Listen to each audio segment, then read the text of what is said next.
Welcome, seekers of destiny, to a tale where the ordinary becomes extraordinary, where hidden bloodlines awaken and ancient powers stir. Meet Lyra Chen, 26 years old, working double shifts at a Seattle coffee shop, believing herself utterly unremarkable. But tonight, as storm clouds gather over the Cascade Mountains, her ordinary life will shatter like glass. Some say the old bloodlines died out centuries ago. Others whisper they merely sleep, waiting for the right moment to reclaim their birthright. What they don't tell you is this: some powers can't stay hidden forever, and some alphas will risk everything to protect the woman whose very existence could change the supernatural world. But we're getting ahead of ourselves. Let's begin where all the best stories do, with a woman who has no idea her life is about to change forever. Chapter 1. Lyra Chen wiped down the counter for the third time in 5 minutes, her hands moving in mechanical circles as rain pelted the windows of Moonbeam Coffee. Tuesday nights were always slow, but tonight felt different. Charged, like the air before lightning strikes. "You okay, Ly?" Marcus, her co-worker, glanced up from restocking pastries. "You've been jumpy all day." She forced a smile. "Just tired. Haven't been sleeping well." That was an understatement. For weeks now, her dreams had been filled with silver moonlight and amber eyes, with the scent of pine and something wild she couldn't name. She'd wake with her heart racing and her skin tingling, as if electricity danced beneath the surface. The bell above the door chimed, and Lyra looked up to see a man step inside, shaking rain from his dark hair. He was tall, taller than anyone had a right to be, with broad shoulders that seemed to fill the doorframe. But it was his eyes that made her breath catch. Golden amber, like whiskey held up to firelight, and they were looking directly at her. "What can I get you?" Her voice came out steadier than she felt. He approached the counter with fluid grace, and she noticed he moved without making a sound. "Coffee. Black." His voice was deep, with a slight rasp that sent an unexpected shiver down her spine. As she turned to pour his drink, Lyra felt those amber eyes tracking her every movement. The coffee pot felt unusually heavy in her hands, and when she glanced down, she could swear she saw tiny sparks dancing across her fingertips. Must be static from the rain, she told herself, but her pulse was racing. "That'll be $3.50, she said, setting the cup on the counter. When their fingers brushed as he handed over a $5 bill, the world exploded into sensation.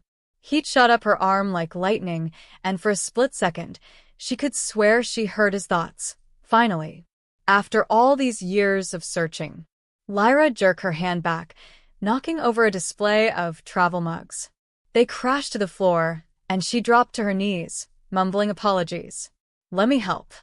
His voice was closer now, and she looked up to find him crouched beside her, those impossible eyes studying her face. "Are you hurt?" "I'm fine. She reached for a broken piece of ceramic, and pain sliced across her palm. Blood welled up, bright red against her pale skin. The stranger's nostrils flared, and his eyes suddenly blazed brighter. "Lyra."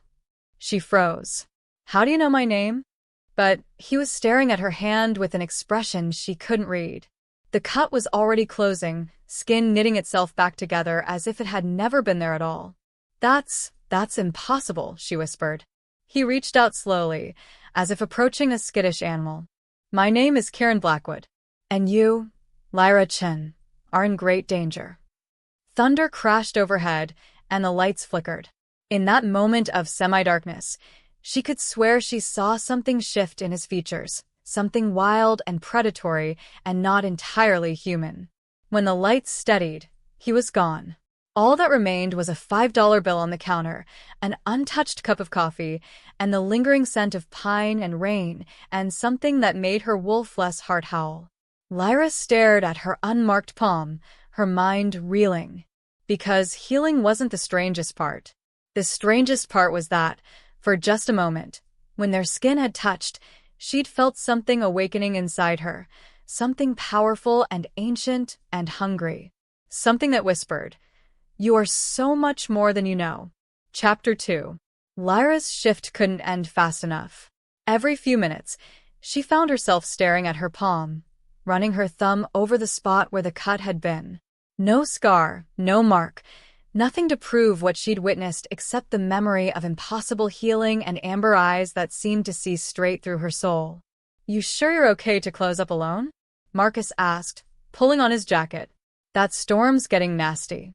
She nodded, not trusting her voice. The coffee shop felt too small suddenly, the walls pressing in. She needed air, needed space to think about what had just happened. After Marcus left, Lyra went through the motions of cleaning, wiping tables, washing cups, counting the register.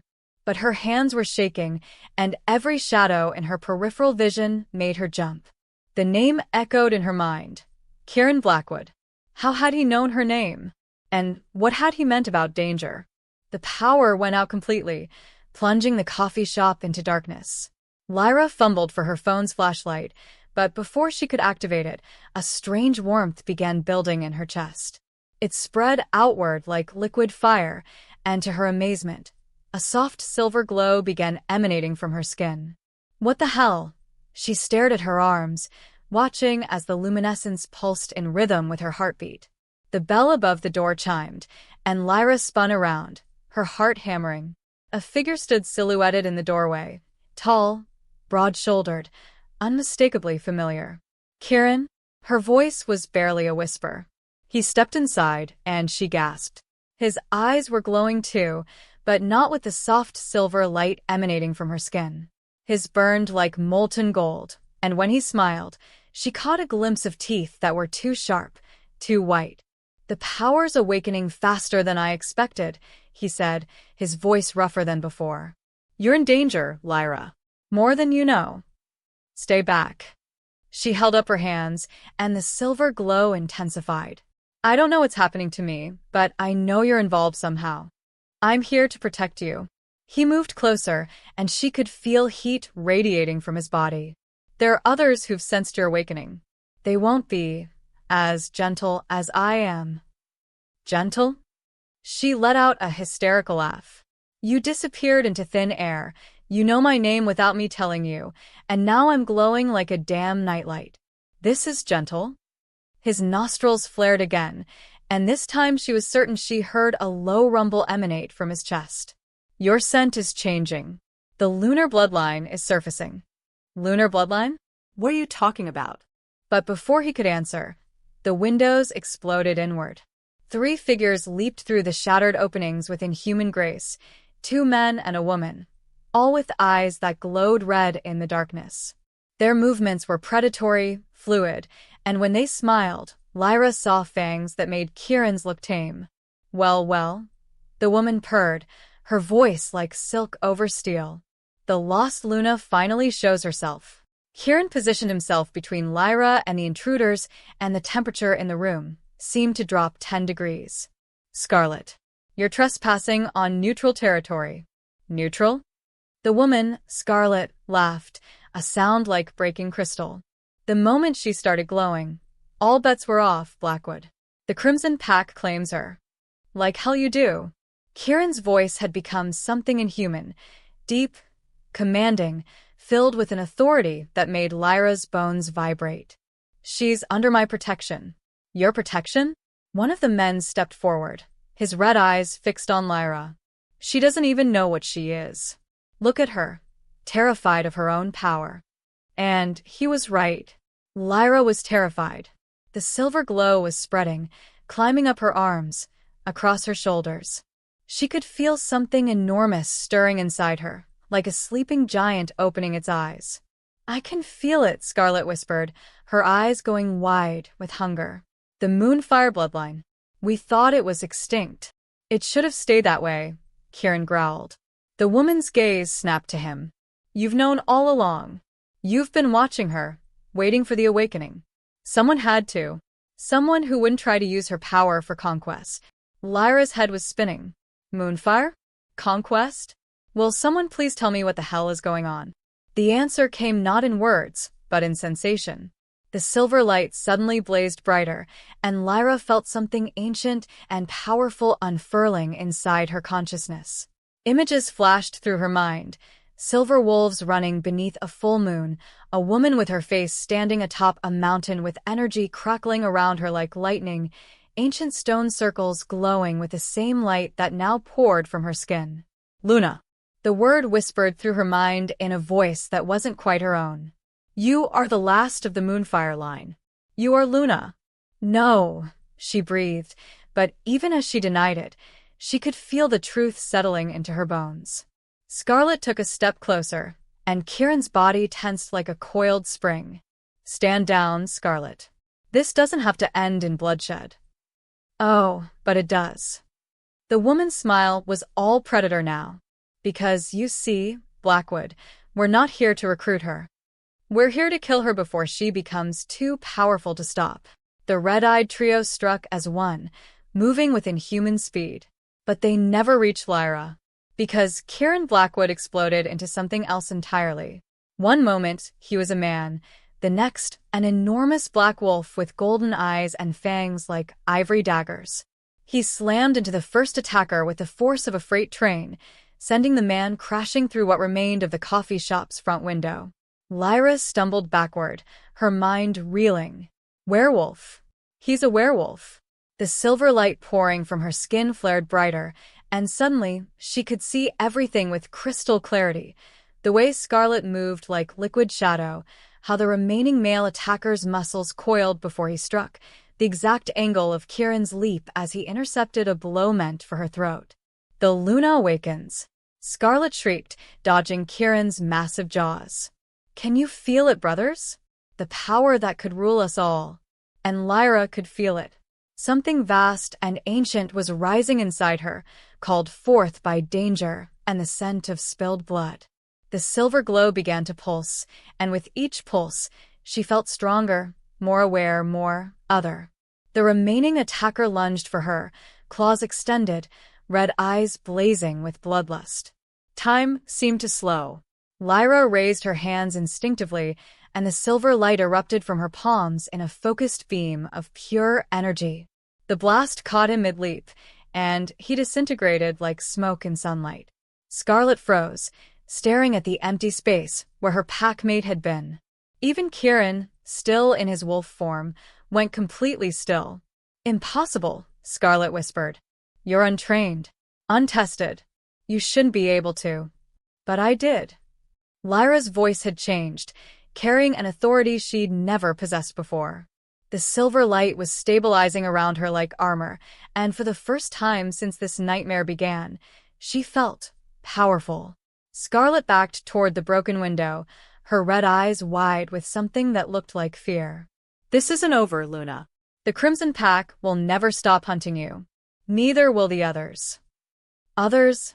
Lyra stepped forward, and she was amazed to find her voice steady. How many others? But Scarlet was already gone, leaping through the window with inhuman grace.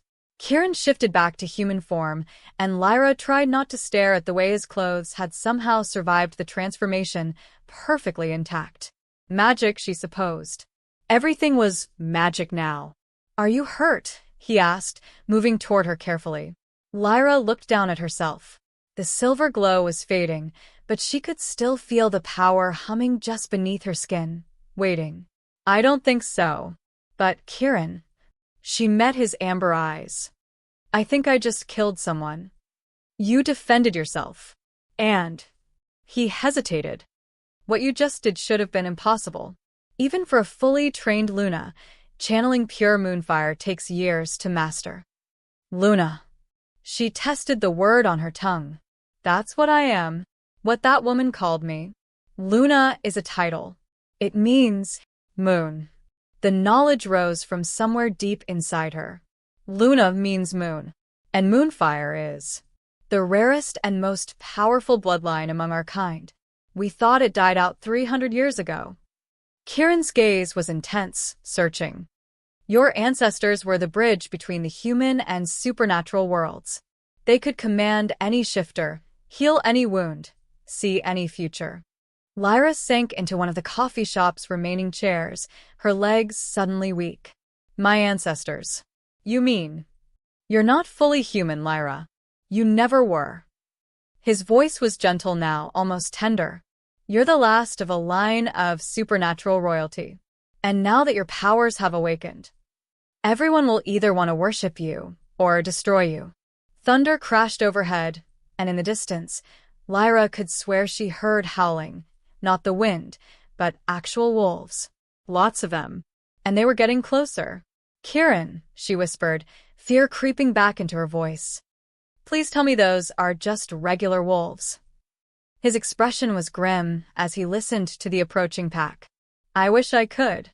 The howls were closer now, surrounding the coffee shop. Red eyes began appearing in the darkness beyond the broken windows. Dozens of them.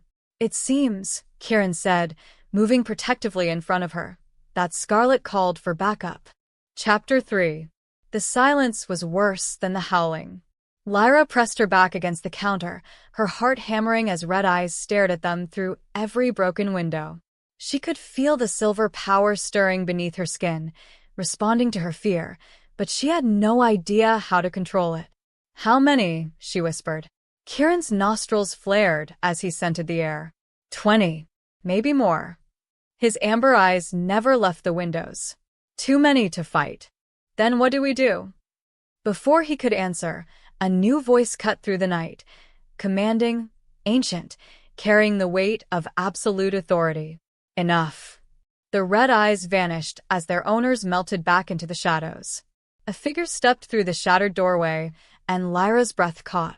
The woman was tall and regal, with silver-white hair that seemed to glow in the moonlight and eyes like storm clouds. She moved with a grace that spoke of centuries of power, and when she looked at Lyra, it felt like being examined by a force of nature. Kieran Blackwood. The woman's voice held a note of disapproval. You should have brought her to me the moment she awakened. Kieran's posture was respectful, but not submissive. Elena. I wasn't sure she was ready for the council. The council?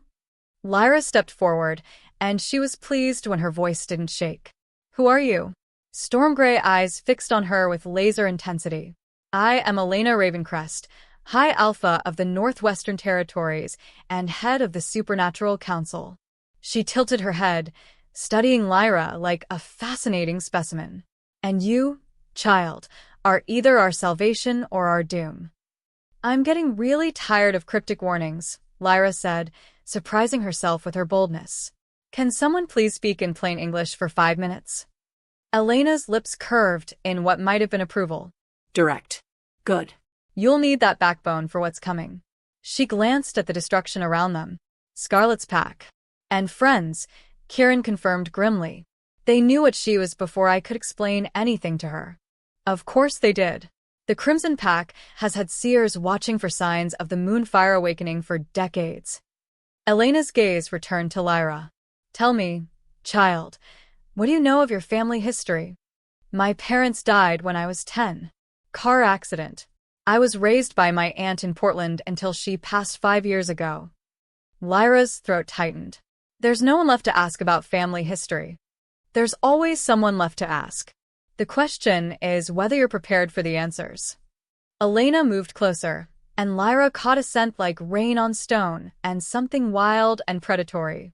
Your mother wasn't human, Lyra. Neither was her mother or hers. The Moonfire bloodline has been dormant for 3 centuries, but it never truly disappeared. Images flashed through Lyra's mind again, stronger now, a woman with her mother's face standing in a circle of standing stones, silver light pouring from her hands as she faced down creatures of shadow. A man beside her, golden eyes bright with love and fierce protection. The same eyes she saw every time she looked at Kieran. My mother was Luna, she whispered, the knowledge rising from somewhere deep in her genetic memory. The last Luna, yes. She gave up her power to live as a human, to protect you from those who would have used you. Elena's expression softened slightly. But power like yours cannot be suppressed forever. It finds a way to surface, especially when... The coffee shop shook, and chunks of plaster rained from the ceiling.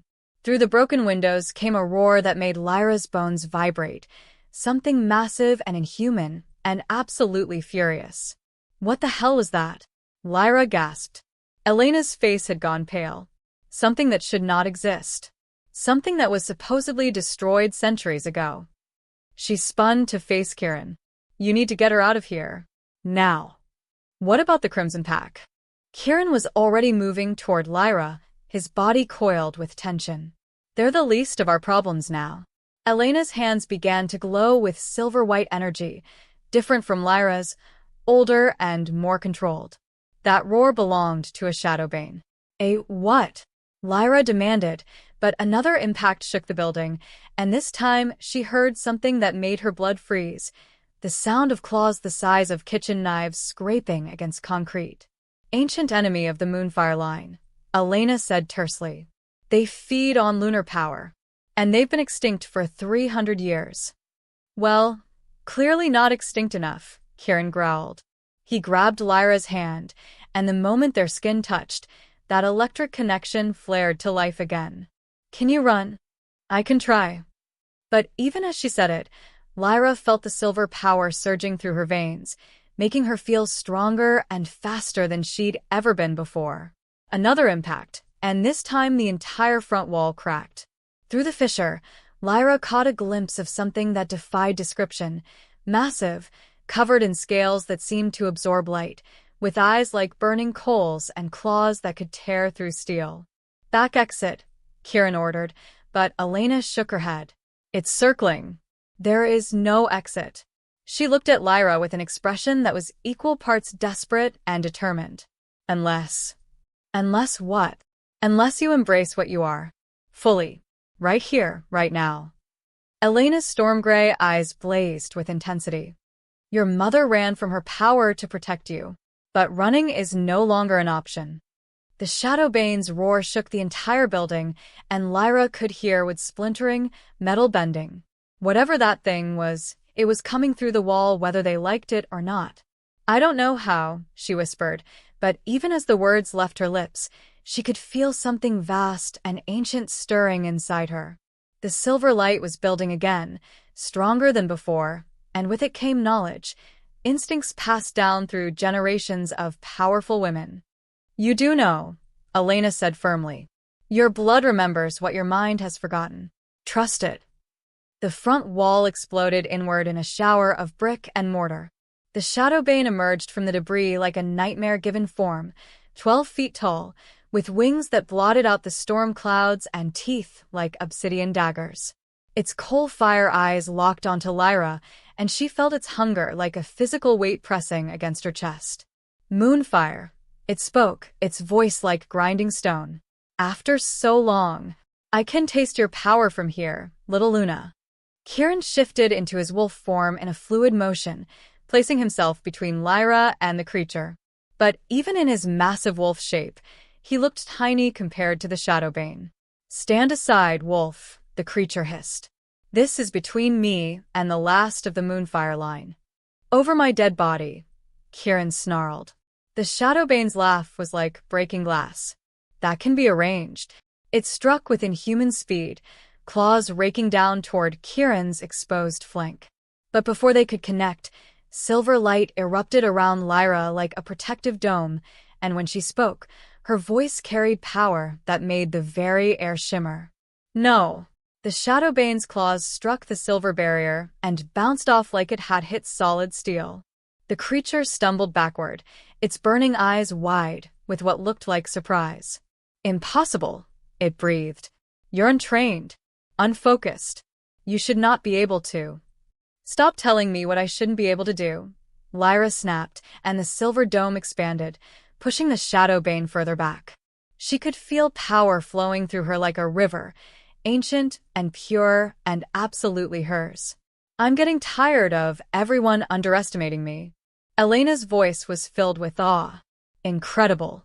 She's channeling pure lunar force without any training at all. But the Shadowbane was recovering from its surprise. It circled the silver dome, testing for weaknesses, and when it spoke again, its voice was filled with dark amusement. Impressive, little Luna. But protective barriers won't save you forever. Its eyes glowed brighter. And I have all night. As if to prove its point, the creature settled back on its haunches and began to sing. The sound was unlike anything Lyra had ever heard, beautiful and terrible, like the music of dying stars. And as the Shadowbane sang, she felt her silver barrier beginning to weaken. "It's draining your power," Elena called out urgently. "The song, it's designed to siphon lunar energy." Lyra could feel it happening, the steady drain on her strength as the Shadowbane's song grew louder and more hypnotic. The silver dome was flickering now, and through the gaps, she could see the creature's burning eyes getting closer. "Kieran," she gasped, her knees buckling as more power flowed out of her. I can't hold it much longer." But Kieran wasn't looking at the Shadowbane anymore. He was looking at her, and in his golden wolf eyes, she saw something that made her heart skip. Love. Fierce, protective, absolute love. And with that look came a flood of images, not memories this time, but possibilities. She saw herself standing beside him as equals, saw the two of them leading a pack together, saw a future where her power wasn't something to be feared but celebrated. The mate bond. She could feel it now, blazing to life between them like a second sun.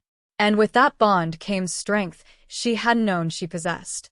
"Lyra," Kieran's mental voice whispered across their connection, and hearing him in her mind was like coming home. "You're not alone. You never were."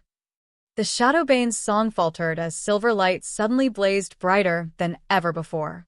But this time, it wasn't just her power. It was theirs, flowing back and forth between them, amplified by the mate bond until it was something greater than the sum of its parts. "Together," she whispered, and felt Kieran's agreement through their bond. They struck as one, Kieran leaping forward with supernatural speed, while Lyra channeled every ounce of their combined power into a focused beam of pure moonfire. The blast caught the Shadowbane mid-roar, and this time, it didn't just bounce off. The creature's scales began to smoke, then crack, then crumble away like ash. "And oh," it screamed, but its voice was already fading. "This cannot be. The moonfire line is weak. Broken." "Not anymore," Lyra said, and put everything she had into one final pulse of silver light. The Shadowbane disintegrated in a burst of shadow and flame, leaving nothing behind but the scent of sulfur and the echo of its final scream. Lyra collapsed to her knees, drained but victorious. Kieran shifted back to human form and caught her before she could hit the ground, and she felt his warmth surrounding her like a shield. "Is it over?" she whispered against his chest. "For now." Elena approached them, her storm-gray eyes bright with something that looked like pride. "But destroying a Shadowbane will have consequences." Every supernatural creature within 100 miles felt that power surge. As if summoned by her words, howls began to rise from the darkness again, but different this time. Not just the Crimson Pack, but dozens of different voices, different types of creatures, all calling out to the night. "They're coming," Elena continued grimly. "All of them. Some to serve you, some to test you, and some—" She paused meaningfully. "Some to destroy you before you become too powerful to stop." Lyra looked up at Kieran, seeing her own uncertainty reflected in his amber eyes. "What do we do?" "We run," Elena said simply. "Tonight we run. Tomorrow—" Her smile was sharp as a blade. "Tomorrow, we begin your real training." Kieran helped Lyra to her feet, and she was amazed to find that despite her exhaustion, she felt stronger than ever before. The mate bond hummed between them, warm and constant, and she knew with absolute certainty that whatever came next, they would face it together. "Ready?" he asked softly. She looked around the destroyed coffee shop, her old life in ruins, her new reality just beginning. In the distance, she could hear them coming, dozens of supernatural creatures drawn by her power, some friendly, some hostile, all of them part of a world she was only beginning to understand. But she wasn't afraid anymore. "Ready," she said and meant it. Elena raised her hands, and silver light began to swirl around them. "Hold tight. Magical transportation is rough the first time."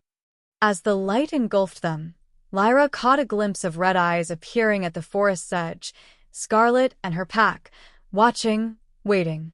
But there were others too, creatures she couldn't identify, all drawn by the battle they'd just witnessed. This is just the beginning. Elena's voice seemed to come from very far away. Your real journey starts now. The world dissolved into silver light and shadow, and the last thing Lyra heard before they vanished was Scarlet's voice, carried on the wind. Run all you want, Luna. We'll be waiting when you stop. Chapter 4. Lyra's stomach lurched as the silver light faded, depositing them on solid ground with all the grace of a dropped stone. She stumbled, but Kieran's strong arms caught her before she could fall, pulling her against his warm chest.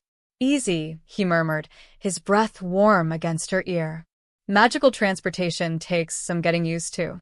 She looked around, trying to get her bearings. They stood in what appeared to be a great hall carved directly from living rock, with soaring ceilings that disappeared into shadow and walls covered in ancient symbols that seemed to pulse with their own inner light. A massive fireplace dominated one wall, flames dancing in shades of silver and gold rather than the normal red-orange. "Welcome to Moonhaven," Elena said, her voice echoing off the stone walls. "The last sanctuary of the Moonfire bloodline." "It's incredible," Lyra breathed, stepping out of Kieran's embrace to get a better look. The symbols on the walls were calling to her somehow, whispering in a language she didn't understand but somehow felt to her bones. "Your mother stood in this very spot 27 years ago," Elena continued, watching Lyra's face carefully. "She was about your age when she chose to give up her power." "You knew my mother?" Lyra's heart clenched with a mixture of hope and pain. "Serafina was my student. My friend." Elena's storm-gray eyes grew distant with memory. "She was the most naturally gifted Luna I'd ever trained. But when she met your father—" "My father was human," Lyra said, remembering the warm brown eyes and gentle smile from faded photographs. Yes. And that love changed everything. Elena moved to one of the walls, placing her hand on a particularly intricate symbol. It blazed to life at her touch, and suddenly the stone began to shift and flow like water, forming a window that looked out over a vast mountainous landscape. She chose love over power, mortality over immortality. Many thought she was a fool. "What do you think?" Lyra asked quietly. Elena smiled, and for the first time, it reached her eyes. "I think she was the bravest woman I ever knew. And I think she would be very proud of what you did tonight." Kieran moved to stand beside Lyra, and she felt the mate bond humming between them like a live wire. "How long do we have before they find us?" "A few hours, perhaps more. This place is warded with centuries of accumulated power." Elena gestured, and the stone walls shimmered, revealing layer upon layer of protective symbols. But nothing lasts forever.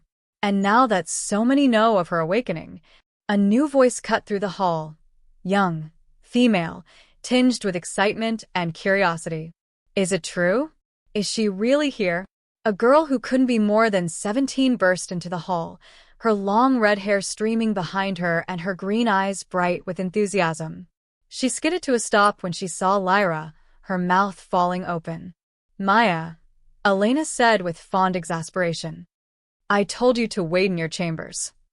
"I couldn't. Do you know how long I've been waiting to meet another Luna?" The girl, Maya, approached Lyra with barely contained excitement. "I'm Maya Stormwind, apprentice to High Alpha Ravencrest and future Luna of the Northern Pack." "Future Luna?" Lyra looked between Maya and Elena. "I thought I was the last of the Moonfire line." "Oh, you are," Maya said cheerfully. "I'm not Moonfire bloodline. I'm just, well, let's say I have a few tricks of my own." She held up her hand, and ice crystals began forming in her palm, swirling in delicate patterns. "Frostwind bloodline. Not as rare as Moonfire, but still pretty cool, right?" Despite everything, Lyra found herself smiling. Maya's enthusiasm was infectious, and after the night she'd had, it felt good to meet someone who didn't look at her with either fear or hunger. "Very cool," she agreed. "Literally."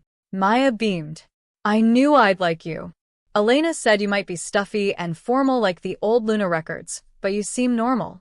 "Well, as normal as someone who can disintegrate ancient shadow creatures can be." "You heard about that?" "Heard about it?" The entire supernatural community felt it. Maya's expression grew more serious. Power like that sends out ripples. Every pack, every coven, every supernatural creature within 500 miles knows something major just awakened. Elena nodded grimly. Which is why we need to begin your training immediately. What you accomplished tonight was impressive, but it was also raw and uncontrolled. If you're going to survive what's coming, you need to learn to harness your abilities properly. What exactly am I capable of? Lyra asked, looking down at her hands. She could still feel the silver power thrumming just beneath her skin, waiting. That, Elena said, is what we're going to find out. Come. She led them deeper into the sanctuary, through corridors lined with more glowing symbols and chambers filled with ancient artifacts. Lyra caught glimpses of rooms full of scrolls, others containing what looked like weapons that hummed with their own energy, and one chamber that seemed to contain a miniature aurora dancing in midair. The Moonfire bloodline is unique among supernatural abilities, Elena explained as they walked. Where other shifters have one specific power, like Maya's ice manipulation, Luna power is multifaceted. You can heal, protect, attack, see glimpses of possible futures, command other supernatural creatures, and under certain circumstances, even manipulate time itself. Lyra stumbled. Time manipulation? Only in extreme situations, and usually at great personal cost, Elena assured her. Your mother only did it once, and it nearly killed her. They entered a circular chamber, with a domed ceiling covered in what looked like a map of the stars. In the center was a raised platform surrounded by concentric circles of symbols that pulsed with silver light. This is the heart chamber, Elena announced, where every Luna throughout history has learned to master her gifts. Step onto the platform. Lyra hesitated, suddenly nervous. What's going to happen? Nothing dangerous, Maya said encouragingly. It's just going to show us what specific abilities you've inherited. Think of it as supernaturallancestry.com. Despite her nerves, Lyra snorted with laughter. Okay, when you put it that way. She stepped onto the platform, and immediately the symbols around her blazed to life. The stellar map on the ceiling began to move, constellations shifting and rearranging themselves, and Lyra felt power flowing through her in ways she'd never experienced before. Healing, Elena called out as one section of symbols glowed brighter. As we already knew. Protective barriers, also confirmed. Energy projection, yes. Future sight. She paused, frowning. That's unusual. What's unusual? Kieran asked, moving closer to the platform. The future sight is incredibly strong. Stronger than your mother's was. Elena's eyes widened as more symbols activated.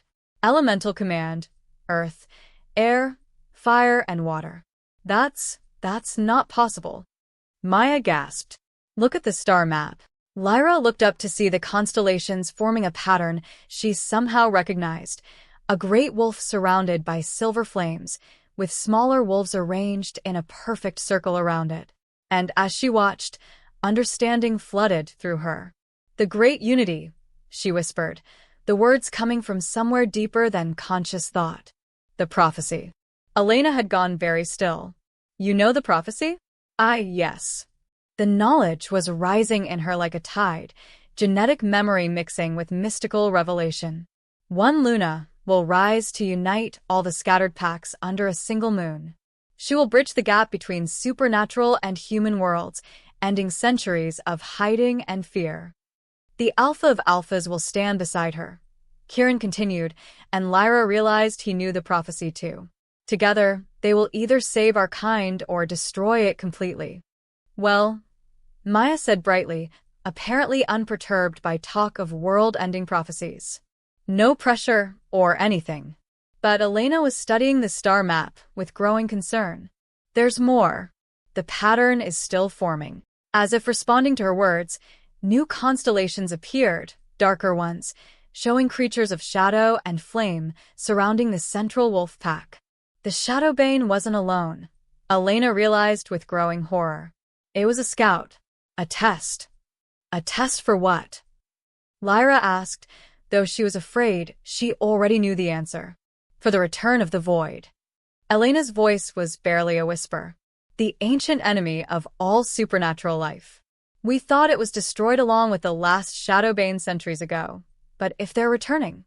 The star map suddenly blazed brighter, and Lyra felt a vision slam into her consciousness with the force of a freight train. She saw armies of shadow creatures pouring across a desolate landscape. She saw supernatural creatures, wolves, witches, vampires, fae, fleeing in terror. She saw herself standing atop a mountain of bones, silver light pouring from her body as she faced something so dark and terrible her mind refused to process it fully. And she saw herself failing. No.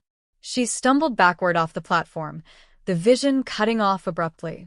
Kieran caught her, his strong arms wrapping around her as she shook. "What did you see?" he asked urgently. "The end of everything," she whispered. "I saw myself fighting something made of pure darkness, and I lost. Everyone died." Elena moved to the platform herself, studying the symbols with practiced eyes. Visions of possible futures, not definite ones. The future can be changed, but what if it can't? Lyra looked up at Kieran, seeing her own fear reflected in his amber eyes. "What if I'm not strong enough?" "Then we make you strong enough," he said firmly. "You're not facing this alone." The mate bond pulsed between them, warm and reassuring, and Lyra felt some of her panic recede. She wasn't alone. She had Kieran and Maya and Elena. Maybe that would be enough. A new sound interrupted her thoughts, a low, rhythmic thudding that seemed to come from the very walls of the sanctuary. "What is that?" Maya asked, her earlier cheerfulness replaced by concern. Elena's face had gone pale. "Someone is testing our defenses. Someone very powerful." She moved to the wall and placed her hand on a symbol that immediately blazed red instead of silver. "They're trying to break through the wards." Who? Kieran demanded. "I don't know, but they're using dark magic. Old dark magic." Elena spun to face them. "We need to get you out of here. Now." The thudding grew louder, and cracks began appearing in the stone walls. Through the fissures, Lyra could see something that made her blood freeze, darkness that moved with purpose, tendrils of shadow reaching through the cracks like grasping fingers. "The void," she breathed. "It's already here." "Impossible," Elena said, but even as she spoke, more cracks appeared.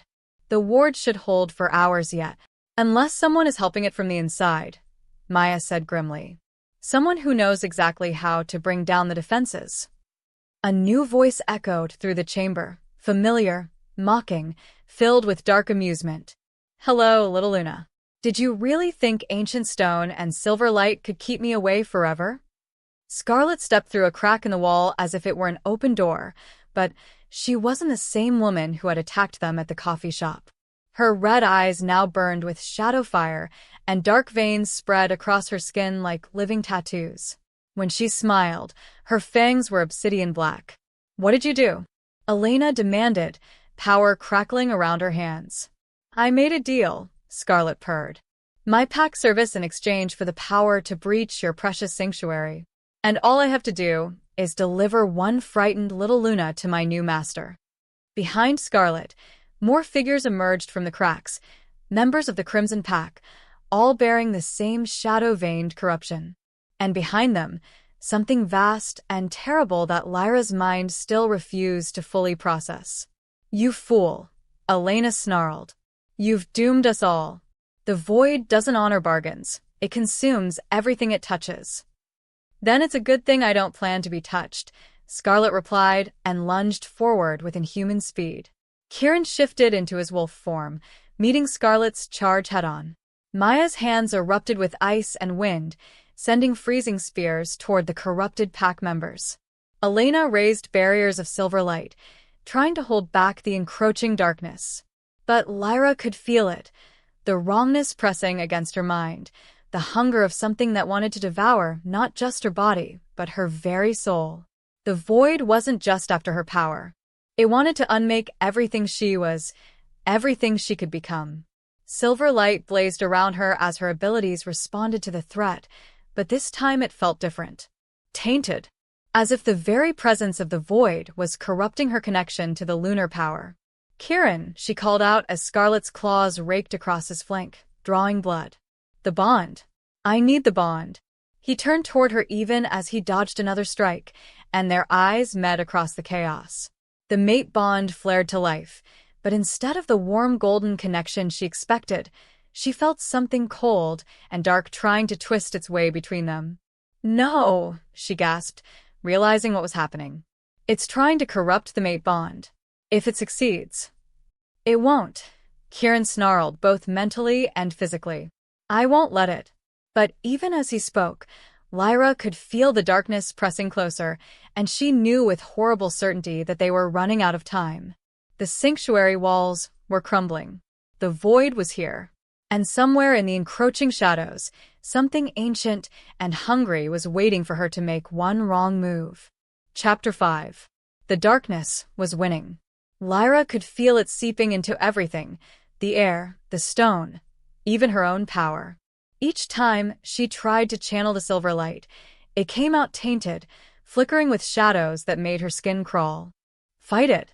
Elena shouted over the din of battle, her own barriers beginning to crack under the assault of corrupted pack members. "Don't let the void into your mind." But it was already too late. Lyra could feel the darkness whispering at the edges of her consciousness, offering power, promising strength beyond imagining if she would just let go. "Why struggle, little Luna? Your mother gave up her power for love, and where did it get her? Dead at 28, leaving you alone and defenseless. But we can give you everything she threw away. All you have to do is stop fighting."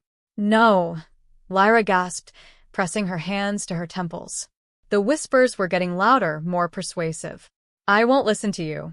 Lyra, focus on my voice. Focus on us." She turned toward him, seeing him locked in brutal combat with two corrupted wolves, his midnight black fur streaked with blood. Through their mate bond, she could feel his pain, his desperation, his absolute refusal to give up on her. "That's it," his voice whispered through their connection. "Hold on to what's real. Hold on to us." The mate bond flared brighter, and for a moment, the whispers receded.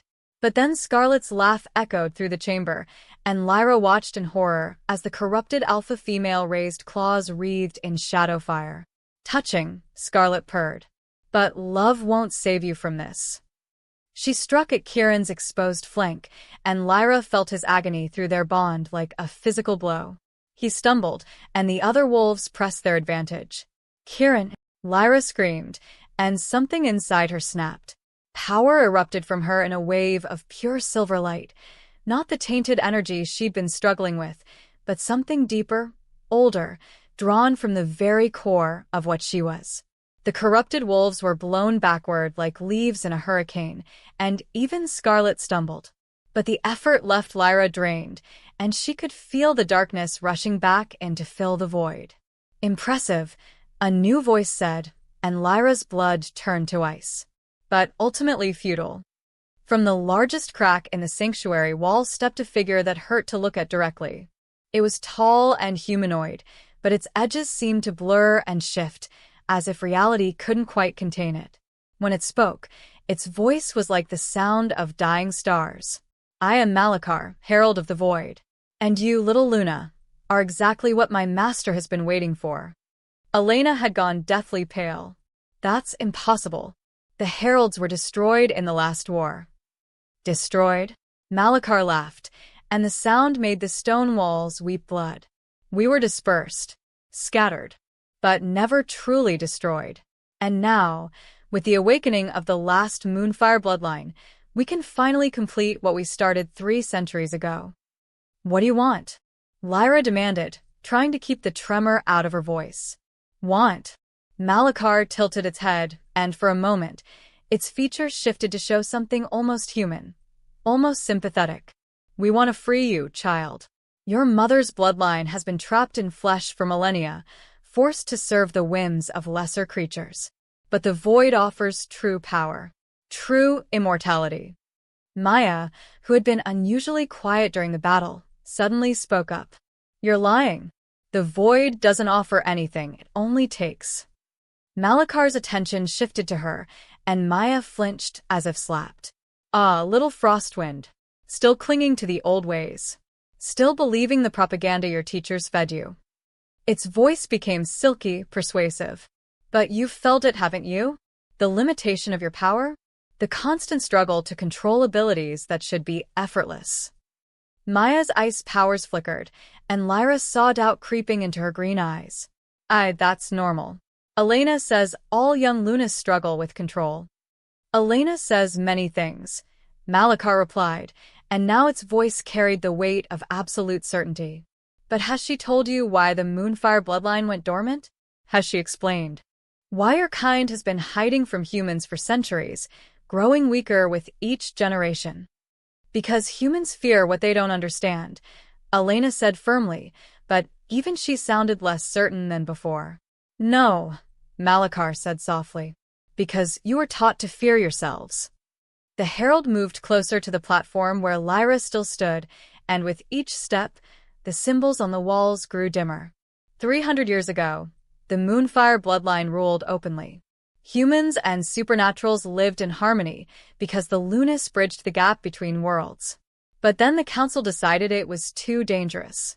Too much power in the hands of too few. That's not. Elena started, but Malakar cut her off with a gesture. So they created the binding. A ritual designed to limit supernatural power, to force your kind into hiding. And they convinced the last Luna, Lyra's ancestor, to participate willingly. They told her it was for the greater good. Lyra felt the blood drain from her face. The greater good of who? Of those who feared being overthrown, Malakar replied. The council, the established pack hierarchies, the witches and vampires who profited from the status quo. They couldn't risk a Luna uniting all supernaturals under her banner. You're lying, Kieran snarled, but his voice lacked conviction. Am I? Malakar waved its hand, and images appeared in the air, historical scenes that played out like a movie. See for yourself. The great Luna Celestine, agreeing to the binding ritual. Watch as her power is drained away, scattered to the winds. Watch as the supernatural world fragments into isolated factions, each too weak to challenge human dominance. The images were vivid, undeniable. Lyra watched her ancestor, a woman who looked remarkably like her, standing in a circle of council members, silver light pouring from her body into a complex array of crystals and symbols. She thought she was saving the world, Malakar continued. Instead, she doomed it to centuries of hiding and fear. But you, little Luna, can undo her mistake. How? The question escaped Lyra's lips before she could stop it. Embrace the void. Thus remove the binding that still constrains your power. Become what you were always meant to be, not a bridge between worlds, but their rightful ruler. Elena stepped forward, her storm-gray eyes blazing with fury. Don't listen to it, Lyra. The void twists everything it touches. It's showing you half-truths designed to. Designed to what? Malakar interrupted. Show her that she's been lied to her entire existence? That the sanctuary you brought her to is really just another prison? It gestured, and the protective symbols on the walls began to shift, their silver light changing to a sickly green. Look around you, child. These aren't protection wards, they're binding wards. Designed to contain your power, not enhance it. Lyra stared at the changing symbols, understanding flooding through her. Elena, is this true? The High Alpha's silence was answer enough. You are going to bind me, Lyra whispered, betrayal cutting through her like a knife. Just like my ancestor. The council voted. Elena said quietly. Your power is too great, too unstable. We thought. You thought you knew better than I did about my own life. Lyra's voice cracked with pain and fury. The silver light around her flared brighter, and several of the binding symbols shattered. Everyone I've trusted has lied to me. Not everyone, Kieran's voice whispered through their connection. I never lied to you. She turned to him, hope and desperation warring in her chest. Did you know about the council's plan? His golden eyes met hers, and she saw the truth there before he spoke. I suspected, but I was going to stop them. I swear to you, Lyra, I would never let them cage you. The mate bond pulsed between them, warm and true, and Lyra felt some of her despair recede. Kieran hadn't betrayed her. Whatever else happened, he was still on her side. But Malachar was circling them now, its presence making the air thick and poisonous. How touching. But even your precious mate can't change what's coming. The Council will never stop trying to control you.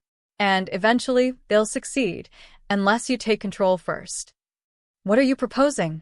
Lyra asked, though part of her already knew she shouldn't listen. Let us break the binding. Accept the Void's gift. Become the Luna you were always meant to be, powerful enough to reshape both worlds according to your will. The offer was seductive, especially with the taste of betrayal still bitter in her mouth. To never again feel helpless. Never again be lied to or manipulated. And the price, she asked. Malachar's smile was terrible to behold. There is no price. Only freedom. But Maya stepped forward, ice crystallizing around her hands despite her obvious fear. There's always a price with the Void. Tell her what happens to the part of her that's human. For the first time, Malachar hesitated. The human part is incompatible with true power. It would have to be set aside. Set aside? Kieran snarled. You mean destroyed. The human soul is a limitation, Malachar said dismissively. Without it, she would be pure power, pure potential. Why cling to weakness when you could have strength? Because that weakness is what makes her Lyra, Kieran said fiercely. Her humanity isn't a flaw, it's what makes her capable of bridging worlds instead of ruling them. Lyra felt tears stinging her eyes. The human part of her memories of her parents, her love for simple things like coffee and rainy afternoons, her capacity for mercy and forgiveness, that was what the Void wanted to take. I won't, she said quietly. I won't give up who I am for power.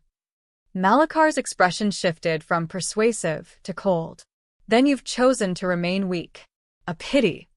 It raised one hand, and darkness began pouring from its fingers.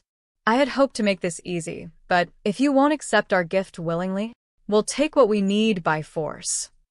The herald struck with inhuman speed, tendrils of pure Void energy lashing toward Lyra. She threw up a silver barrier, but the darkness passed through it like it wasn't there. Your power can't stop the Void directly, Malachar laughed. We are its antithesis. But don't worry, this will only hurt until your human soul burns away. The darkness wrapped around Lyra like living chains, and she screamed as it began to leach away everything that made her herself. Her memories of her parents started to fade. Her love for Kieran became a distant echo. Even her name seemed to slip away, like water, through her fingers. But then Kieran roared, not with his voice, but with his entire being, pouring every ounce of his strength through their mate bond. Maya added her power to his, and even Elena, despite her betrayal, began channeling silver light toward Lyra. You're not alone. Kieran's voice blazed through their connection. You're never alone. The combined strength of their bond, not just the mate connection between her and Kieran, but the deeper bonds of friendship and chosen family, created something the Void couldn't touch. Because it wasn't just power. It was love freely given, trust rebuilt, forgiveness offered even in the face of betrayal. Lyra felt her memories rushing back, her humanity blazing brighter than ever before. And with it came a revelation that hit her like lightning. I understand, she gasped, silver light beginning to push back the darkness. The binding wasn't meant to weaken us, it was meant to protect us from becoming this. She gestured at Malachar, whose form was beginning to waver as her power grew stronger. Pure power without humanity isn't strength, it's emptiness. The herald's confident expression cracked. Impossible. You cannot resist the Void with mere sentiment. It's not sentiment, Lyra said, her voice growing stronger with each word. It's what makes power worth having. What makes me worth saving. She reached out to Elena, forgiveness replacing anger. To Maya, friendship warming her heart. To Kieran, love blazing through every fiber of her being. And from each connection, she drew not just power, but purpose. You want to know what the last Luna really accomplished? Lyra asked, silver light now blazing so bright it was painful to look at. She didn't weaken us. She taught us that true strength comes from connection, not isolation. From love, not fear. Malachar was backing away now, its form becoming less solid with each step. This changes nothing. The void will return. We will. You'll run, Lyra said simply. Like you always do when faced with something you can't corrupt or consume. She raised her hands, and pure moonfire erupted from her palms. Not the destructive energy she'd used before, but something creative, healing, transformative. It washed over the sanctuary, repairing the damage, cleansing the corruption, restoring the protective wards to their original silver radiance. When the light faded, Malachar and the corrupted pack members were gone. Even Scarlet had vanished, leaving only the scent of sulfur and the echo of frustrated rage. Lyra swayed on her feet, exhausted but victorious. Kieran caught her before she could fall, pulling her against his chest as the mate bond hummed with contentment and pride. That was incredible, Maya breathed, her green eyes wide with awe. I've never seen anything like it. Elena approached slowly, her expression humble. Lyra, I owe you an apology. The council was wrong. I was wrong. You don't need to be bound or controlled. You need to be trusted. Lyra looked up at the High Alpha, seeing genuine remorse in her storm-gray eyes. The council was afraid. I understand that. But if we're going to face what's coming, we need to work together, as equals, not as rulers and subjects. Agreed, Elena said, and there was respect in her voice now. What do you propose? We rebuild, Lyra said simply. Not the old way, with secrets and bindings and fear, but something new. A true alliance between all supernatural creatures, based on trust and mutual respect. And if some refuse to join? Kieran asked. Lyra's smile was sharp as a blade. Then they'll discover that Luna power isn't just about light and healing. Sometimes it's about justice.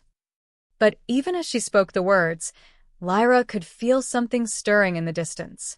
The void had been turned back tonight, but it hadn't been destroyed. And somewhere in the darkness, ancient enemies were regrouping, planning their next move. The real war was just beginning. A new howl echoed across the mountains, not threatening this time, but summoning. Other voices joined it, creating a chorus that spoke of packs coming together, of old alliances being renewed and new ones being forged. They're answering her call, Elena said with wonder. The packs are uniting. But among the friendly howls, Lyra heard something else, a discordant note that spoke of challenge, of those who would test her claim to leadership. Not all of them, she murmured, and Kieran's arms tightened around her. Let them come, he said fiercely. You've already proven you can't be broken. Now, let's see if they can be convinced. As dawn broke over the sanctuary, painting the sky in shades of silver and gold, Lyra felt the weight of destiny settling on her shoulders. She was Luna now, not just in name, but in truth. And whether the supernatural world liked it or not, everything was about to change. Chapter 6. The first pack arrived just after sunrise. Lyra stood on the sanctuary's observation deck, watching as a line of wolves emerged from the forest below. Even from this distance, she could see their wariness, ears pricked, hackles slightly raised, moving in tight formation as if expecting an attack. Silvercrest Pack, Elena identified, joining her at the stone railing. Marcus Thornfield leads them. He's cautious by nature. Cautious is good, Lyra murmured, though she could feel tension coiling in her stomach. This would be her first real test as Luna, convincing established pack leaders to follow someone they'd never met, someone whose power had awakened less than 24 hours ago. Strong arms encircled her from behind, and she leaned back against Kieran's solid chest. Through their bond, she felt his confidence in her, his absolute certainty that she could handle whatever came next. Nervous? He asked softly, his breath warm against her ear. Terrified, she admitted. What if they don't accept me? What if I'm not ready for this? Then we'll figure out together. His arms tightened around her. But Lyra, you need to see what I see when I look at you. She turned in his arms, looking up into those amber eyes that had become her anchor. What do you see? Power, yes. But more than that, wisdom, compassion, the strength to do what's right even when it's hard. He cupped her face in his hands. You chose to forgive Elena when you could have held on to anger. You rejected the Void's offer of unlimited power because you knew the cost was too high. Those aren't the actions of someone who's not ready to lead. Before she could respond, Maya burst onto the deck, her red hair wild and her green eyes bright with excitement. 3 more packs just crossed the valley. And there's a vampire delegation coming up the mountain road, and I think I saw some phase scouts in the trees, and she paused, noticing their intimate position. Oh, sorry. Should I come back later? Lyra laughed despite her nerves. No, it's fine. We need to know what we're dealing with. Right. Maya bounced on her toes. So, Silvercrest Pack is definitely first. Behind them, we've got Ironwood Pack. They're the big scary ones with the battle scars. Then there's Moonstone Pack, but they're friendly. Their Luna actually trained with Elena years ago. And the non-wolves? Elena asked. The vampire delegation is led by someone called Cassius Nightborn. Apparently, he's ancient and powerful and very interested in meeting our new Luna. Maya's expression grew more serious. The Fae are harder to read, but I caught glimpses of gold and silver armor through the trees. Lyra felt a chill that had nothing to do with the mountain air. How many are we talking about total? Maybe 60 or 70 supernatural creatures, all told. Plus their retinues. Maya paused. Elena, is the sanctuary even big enough for all of them? Elena waved her hand, and the stone beneath their feet began to shift and expand. New terraces carved themselves from the mountainside, creating a natural amphitheater that could easily accommodate hundreds of beings. The sanctuary adapts to need, she explained. It was built to host gatherings of this magnitude. When was the last time it needed to? Kieran asked quietly. 300 years ago, when the last Luna agreed to the binding. The weight of history settled over them like a shroud. Lyra was about to preside over the first supernatural gathering since her ancestor had essentially ended the golden age of their kind.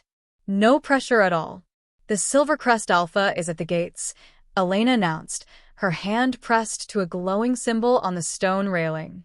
Should I bring him up? Lyra took a deep breath, feeling silver power stir beneath her skin in response to her determination. Bring them all up. If I'm going to lead, I need to start acting like it. 20 minutes later, the Great Hall had been transformed into a meeting space that somehow managed to be both impressive and welcoming. Silvercrest Pack filed in with military precision, their Alpha, a graying man with intelligent brown eyes, scanning the room for threats. Marcus Thornfield, Elena performed the introductions. Meet Lyra Chen, Luna of the Moonfire bloodline. Marcus approached cautiously, his gaze fixed on Lyra with the intensity of a man trying to solve a particularly difficult puzzle. When he was close enough to speak without shouting, he stopped and inclined his head slightly. Luna, he said formally, your awakening has sent ripples through every pack in the region. I confess, I came here as much from curiosity as from the call. I appreciate your honesty, Lyra replied, keeping her voice steady. What would you like to know? Everything, Marcus said bluntly. You appear from nowhere, destroy a Shadowbane, fight off the Void itself, and now you're calling for unity between packs that have been feuding for decades. Forgive me if I have questions. Ask them. Are you planning to rule us? Because most alphas don't take kindly to being ruled. Lyra smiled. I'm not interested in ruling anyone. I'm interested in surviving what's coming. And what exactly is coming? Before Lyra could answer, a new voice cut through the hall, smooth, cultured, with the faint accent of someone very old. Death, my dear wolf. Death on a scale you cannot imagine. The vampire delegation swept into the hall with inhuman grace. Their leader was tall and pale, with silver hair and eyes like chips of ice. When he smiled, his fangs were perfect ivory daggers. Cassius Nightborn, He introduced himself with an elaborate bow. And you must be the Luna, who has so dramatically upset the status quo. Marcus's pack bristled at the vampire's casual dismissal, but Lyra held up a hand for calm. Welcome, Cassius. You mentioned death. Care to elaborate? With pleasure. Cassius moved to the center of the hall, and the air around him shimmered with power. 3 nights ago, my people began having the same dream. A vision of shadow armies marching across a broken world, consuming everything in their path. All vampires? Elena asked sharply. All vampires over 500 years old, Cassius confirmed. The void is stirring, but it's not alone. Ancient alliances are being renewed. Old enemies are setting aside their differences. What kind of enemies? Kieran demanded. Cassius's smile was grim. The kind that once required the combined might of every supernatural species to defeat. Shadow demons, void wraiths, creatures of pure entropy that exist only to unmake reality itself. Maya had gone pale. How long do we have? The visions suggest a convergence during the next new moon. 2 weeks, give or take. The hall erupted in concerned murmurs, but Marcus Thornfield's voice cut through the noise. All the more reason to ask the hard questions now, he said, turning back to Lyra. If we're facing extinction, I need to know, can you actually protect us? Or are you just another powerful individual who'll abandon us when things get difficult? Lyra felt the challenge in his words, the test hidden beneath the practical question. Around the hall, she sensed other pack members watching, waiting to see how she'd respond to being questioned. You want proof of my commitment? She asked quietly. I want to know what kind of leader you are. Lyra nodded slowly, then began to glow with soft silver light. But instead of the overwhelming radiance she displayed during battle, this was gentle, warm, inviting. Everyone here, step forward and place your hand on mine. Marcus frowned. What will that do? It'll show you exactly what kind of leader I am. One by one, they approached, Marcus first, then his pack members, then Cassius and his vampire delegation. Even the Fae Scouts emerged from the shadows to participate. As each hand touched hers, Lyra felt their memories, their fears, their hopes flowing through the connection. And she shared hers in return. They saw her terror when her powers first awakened. Her determination to protect Maya and Elena despite their betrayal. Her absolute refusal to sacrifice her humanity for power. Her love for Kieran and how it strengthened rather than weakened her resolve. Most importantly, they felt her genuine desire to protect them all, not as subjects, but as equals. When the last hand pulled away, the hall was silent except for the crackling of the fireplace. Marcus was the first to speak, and his voice was rough with emotion. I've never felt anything like that. The connection, the openness.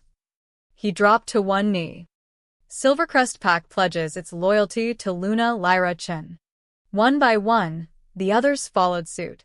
Even Cassius, ancient and proud, inclined his head in genuine respect. The vampire clans will honor the old alliances, he declared. We stand with the Luna. But before Lyra could respond, a new sound echoed across the mountains, a howl unlike any she'd heard before. It was deep, primal, carrying notes of challenge and barely contained rage. What was that? Maya whispered. Elena's face had gone ashen. Bloodfang Pack. They weren't supposed to arrive until tomorrow. Bloodfang. Marcus was on his feet, his hand instinctively moving to the weapon at his side. Victor Bloodfang is coming here? Who's Victor Bloodfang? Lyra asked, though the sick feeling in her stomach suggested she didn't want to know. The most brutal alpha in North America, Cassius answered. He rules through fear and violence. His pack is twice the size of any other because he absorbs smaller packs by force.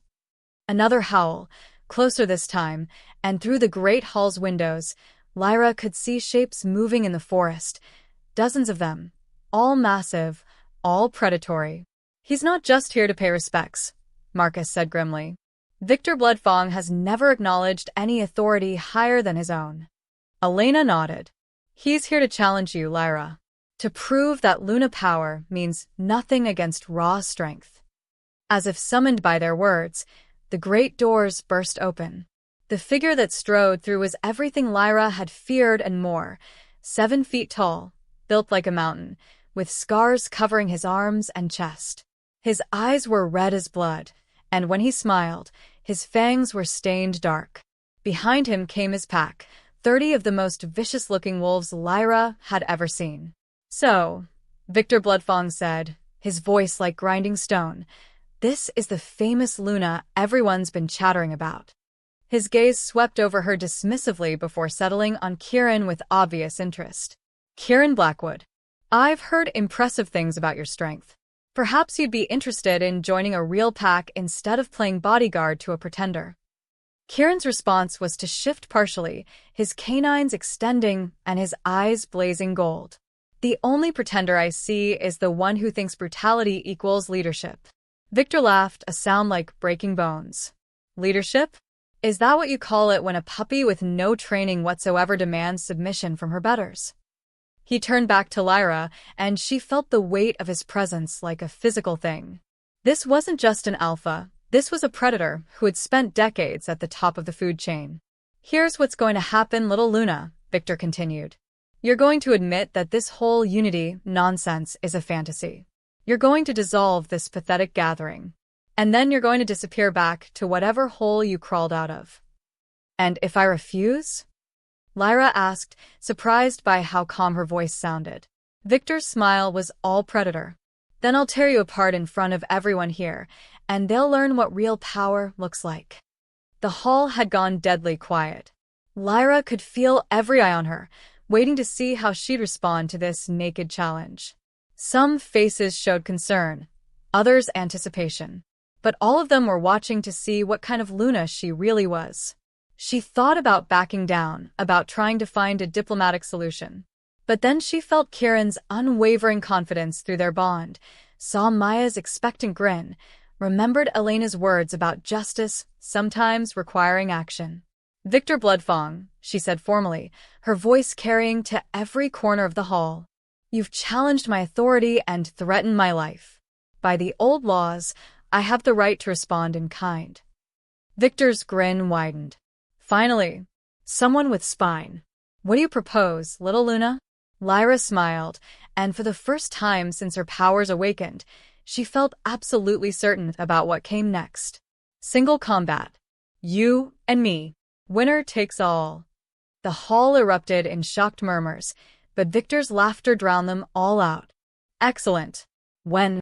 "Now," Lyra said simply. "Right here, right now. Unless you need time to prepare?" Victor's expression shifted from amusement to something approaching respect. "I may have underestimated you, Luna. This should be entertaining." As they began to clear space in the center of the hall, Kieran caught Lyra's arm. "Are you sure about this?" he asked urgently through their bond. "He's killed other alphas in challenges. He's not going to hold back just because you're female." "Good," Lyra replied, silver light already beginning to dance around her fingertips. "Neither am I." Chapter 7. The Great Hall transformed itself with ancient magic, walls sliding back and floor expanding until they stood in a proper combat arena. Supernatural creatures formed a circle around the central space, their eyes gleaming with anticipation and bloodlust. Lyra stood at one end of the circle, silver light flickering around her like controlled lightning. At the other end, Victor Bloodfang rolled his massive shoulders, bones popping audibly as he prepared for violence. "The rules are simple," Elena announced, her voice magically amplified to reach every corner of the arena. "Single combat until one submits or falls. No outside interference. The winner's authority will be acknowledged by all present." "Any last words, little Luna?" Victor called out, his red eyes gleaming with anticipation. Lyra met his gaze steadily. "Yes." "When you submit, I want you to remember that I gave you the chance to do this peacefully." Victor's laughter boomed across the arena. "Submit?" "Child, I haven't submitted to anyone in 50 years. I'm not about to start with a pup who's been awake for less than a day." "Then let's begin," Lyra said quietly. Victor moved first, shifting into his wolf form mid-leap. But this wasn't like Kieran's elegant transformation. This was brutality given shape. Victor's wolf form was massive, easily twice the size of a normal wolf, with midnight black fur and fangs like ivory daggers. His claws were stained dark with old blood. He hit the ground running, covering the distance between them in heartbeats. Lyra barely had time to throw up a silver barrier before his claws raked across where her chest had been. The force of the impact sent her skidding backward, her barrier crackling under the assault. Victor circled her like a shark scenting blood, looking for weaknesses. "Is that all?" he taunted, his mental voice carrying the weight of absolute confidence. "Pretty lights and sparkles? This is what's supposed to unite the supernatural world." He struck again, this time feinting left before coming in from the right. His claws connected with her barrier, and Lyra felt the impact like a physical blow. Cracks spiderwebbed across the silver shield. Around the arena, she could hear murmurs from the watching crowd. Some supportive, others doubtful. A few were already placing bets on how quickly Victor would finish her. Through the mate bond, Kieran's voice. "You're fighting his fight, not yours. Stop defending and start attacking." He was right. She was letting Victor set the terms of engagement, reacting instead of acting. But she wasn't just any Luna. She was the heir to the Moonfire bloodline, and that meant she had options Victor couldn't even comprehend. The next time Victor charged, Lyra didn't raise a barrier. Instead, she dove to the side and channeled silver energy into the stone floor beneath his paws. The ancient arena responded to her Luna power, stone spikes erupting from the ground. Victor twisted in midair, avoiding most of the spikes, but one grazed his flank. He landed heavily, blood darkening his black fur. "Better," he admitted, circling her again. But still not enough. This time, Victor's attack was more calculated. He came in low, using his massive size to bowl her over rather than relying on claws. Lyra found herself on her back with 300 pounds of furious werewolf pinning her down. Victor's jaws snapped toward her throat, but silver light blazed between them, forming a blade of pure energy. The luminous weapon caught him across the muzzle, and he jerked back with a snarl of pain and surprise. "Moonfire blade," someone gasped from the crowd. "She can actually manifest weapons." Lyra rolled away and sprang to her feet, the silver blade solidifying in her grip. It felt perfectly balanced, responding to her will as if it were an extension of her own body. "Now we're getting somewhere," Victor said, shifting back to human form. In his hands, wicked curved daggers appeared, weapons that seemed to drink in the light around them. "But steel has been killing your kind for centuries." He moved with inhuman speed, his dark blades weaving deadly patterns through the air. Lyra parried desperately, her silver sword ringing against his daggers in showers of sparks. "You fight well for someone with no training," Victor said conversationally as he pressed his attack. "But technique only goes so far against experience." He was right, and they both knew it. For every move Lyra made, Victor had a counter. For every technique she improvised, he had a more polished response. But then Lyra felt something unexpected, other presences touching her consciousness. Maya's ice-cold determination, Elena's storm-born strength, even Cassius's ancient wisdom. They weren't interfering directly, but they were sharing their knowledge, their skills, their experience through the bonds she'd forged with them. "What?" Victor started to say, but Lyra was already moving with Maya's fluid grace, striking with Elena's perfect timing, thinking with Cassius's centuries of combat experience. Her silver blade found its mark, slicing across Victor's ribs. He stumbled backward, shock replacing confidence on his scarred features. "Impossible," he breathed. "You're drawing power from the bonds.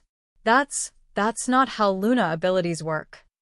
"Maybe that's because no Luna before has tried to lead through connection instead of domination," Lyra replied, pressing her advantage. But Victor wasn't finished. With a roar of fury, he began to change again, but this transformation was different. Darker. His human form stretched and twisted, bones cracking as something monstrous took shape. "Void corruption," Elena's voice carried clearly across the arena. "He's been touched by the darkness." What stood before Lyra now was no longer entirely wolf or human. Victor had become something in between, 7 feet of corded muscle and shadow, with claws that dripped darkness and eyes like burning coals. "You want to see real power?" he snarled, his voice distorted by the change. "Let me show you what the void offers to those strong enough to take it." He moved faster than any creature had a right to, covering the distance between them in a blink. His shadow-wreathed claws raked across Lyra's defenses, and where they touched, her silver barriers began to decay. Corruption spreading, defenses failing. "The void consumes Luna power." Victor laughed as more of her shields crumbled. "Your precious light means nothing against true darkness." Lyra felt the wrongness spreading wherever his claws touched her energy. The corruption was trying to work its way into her very soul, whispering promises of power if she would just let go of her humanity. Temptation and corruption music. Just like before, she realized. The void always offers the same bargain. But this time, she wasn't facing the temptation alone. Through her bonds with the others, she felt their strength supporting her. And most powerfully of all, she felt Kieran's unwavering love blazing through their mate connection. Love conquering darkness theme. "You're right," she said, surprising Victor. "My light alone isn't enough against the void." His corrupted features twisted into a triumphant grin. "Finally, you. But I'm not alone." Power building to explosive climax. Silver light erupted from Lyra, but this time it carried the essence of ice and storm and ancient vampire wisdom. It blazed with the loyalty of pack bonds and the fierce protectiveness of chosen family. Most of all, it burned with the pure, unbreakable connection between two souls who had found their perfect match. The light struck Victor's corrupted form, and for a moment, the arena was silent except for his scream of agony. When the radiance faded, he lay on the stone floor in human form. The shadow corruption burned away completely. Victory music, but somber. "Submit," Lyra said quietly, her silver blade at his throat. Victor looked up at her with eyes that were human again, still red, but no longer touched by the void. For a long moment, he studied her face. "You could have killed me," he said finally. "The corruption was consuming me from the inside. But you burned it away instead of burning me." "I don't want to rule through fear," Lyra replied. "I want to lead through strength, but strength that protects, not destroys." Redemption theme building. Slowly, painfully, Victor pushed himself up to his knees. When he spoke, his voice carried clearly across the silent arena. "I submit to Lyra Chen." Bloodfang Pack acknowledges her authority. The arena erupted in cheers, howls, and otherworldly sounds of approval. But Lyra barely heard them. She was looking at Victor, seeing something in his expression that hadn't been there before. Hope. "How long?" she asked quietly. "How long have you been fighting the corruption?" 3 months, he admitted, allowing her to help him to his feet. "It started small, whispers during meditation, shadows in my peripheral vision. I thought I could control it." "It doesn't work that way," Elena said, approaching them. "The void is patient. It works slowly, corrupting a little at a time until there's nothing left of the original person." Cassius joined them, his pale eyes studying Victor with new interest. "How many others in your pack have been affected?" "I don't know," Victor said heavily. "I've been trying to hide it, pretending everything was normal. But if the corruption has spread..." Lyra felt ice forming in her stomach. "Your pack is still outside the sanctuary's protective barriers." Victor's eyes widened with understanding. "If the void has been using me to spread corruption, we need to check them immediately," Elena said urgently. Before, she was interrupted by a sound that made everyone's blood freeze. Dozens of inhuman howls rising from the forest below, but these weren't the calls of wolves. They were the cries of something twisted, something wrong. "Too late," Cassius said grimly. "They're already changing." Through the arena's windows, they could see shapes moving in the forest, creatures that had once been wolves but were now something else entirely. Shadow-wreathed monstrosities with too many teeth and claws that dripped darkness. "The entire Bloodfang Pack," Victor whispered, horror etching lines on his scarred face. 30 of my wolves, corrupted because I was too proud to ask for help. We can save them, Lyra said firmly. The same light that cleansed you can cleanse them. Not all at once, Elena warned. That level of power expenditure could kill you. Then we do it the hard way, Kieran said, his amber eyes blazing with determination. We go down there and save them one at a time.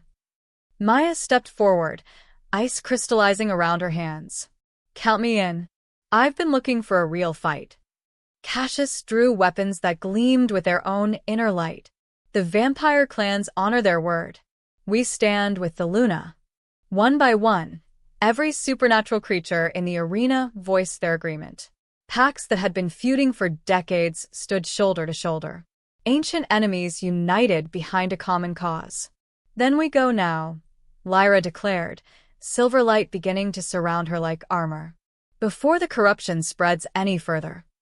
But as they prepared to leave the sanctuary's protection, a new sound echoed across the mountains, deeper than the corrupted howls, older and infinitely more dangerous. What was that? Maya asked, her earlier enthusiasm dampening. Victor's face had gone ashen. That wasn't one of my pack. That was something else. Something that's been sleeping in the deep caves, waiting for enough corruption to wake it up. Elena placed her hand on a scrying symbol, her expression growing more grim by the second. It's moving toward the human settlements in the valley below. How many people live down there? Lyra demanded. Nearly 10,000, Elena replied. And they have no idea what's coming for them. Lyra felt the weight of responsibility settling on her shoulders like a lead blanket. Not just supernatural creatures were at stake now. Innocent humans were about to become collateral damage in a war they didn't even know existed. Change of plans, she announced. Half of us deal with the corrupted pack. The other half evacuates the town.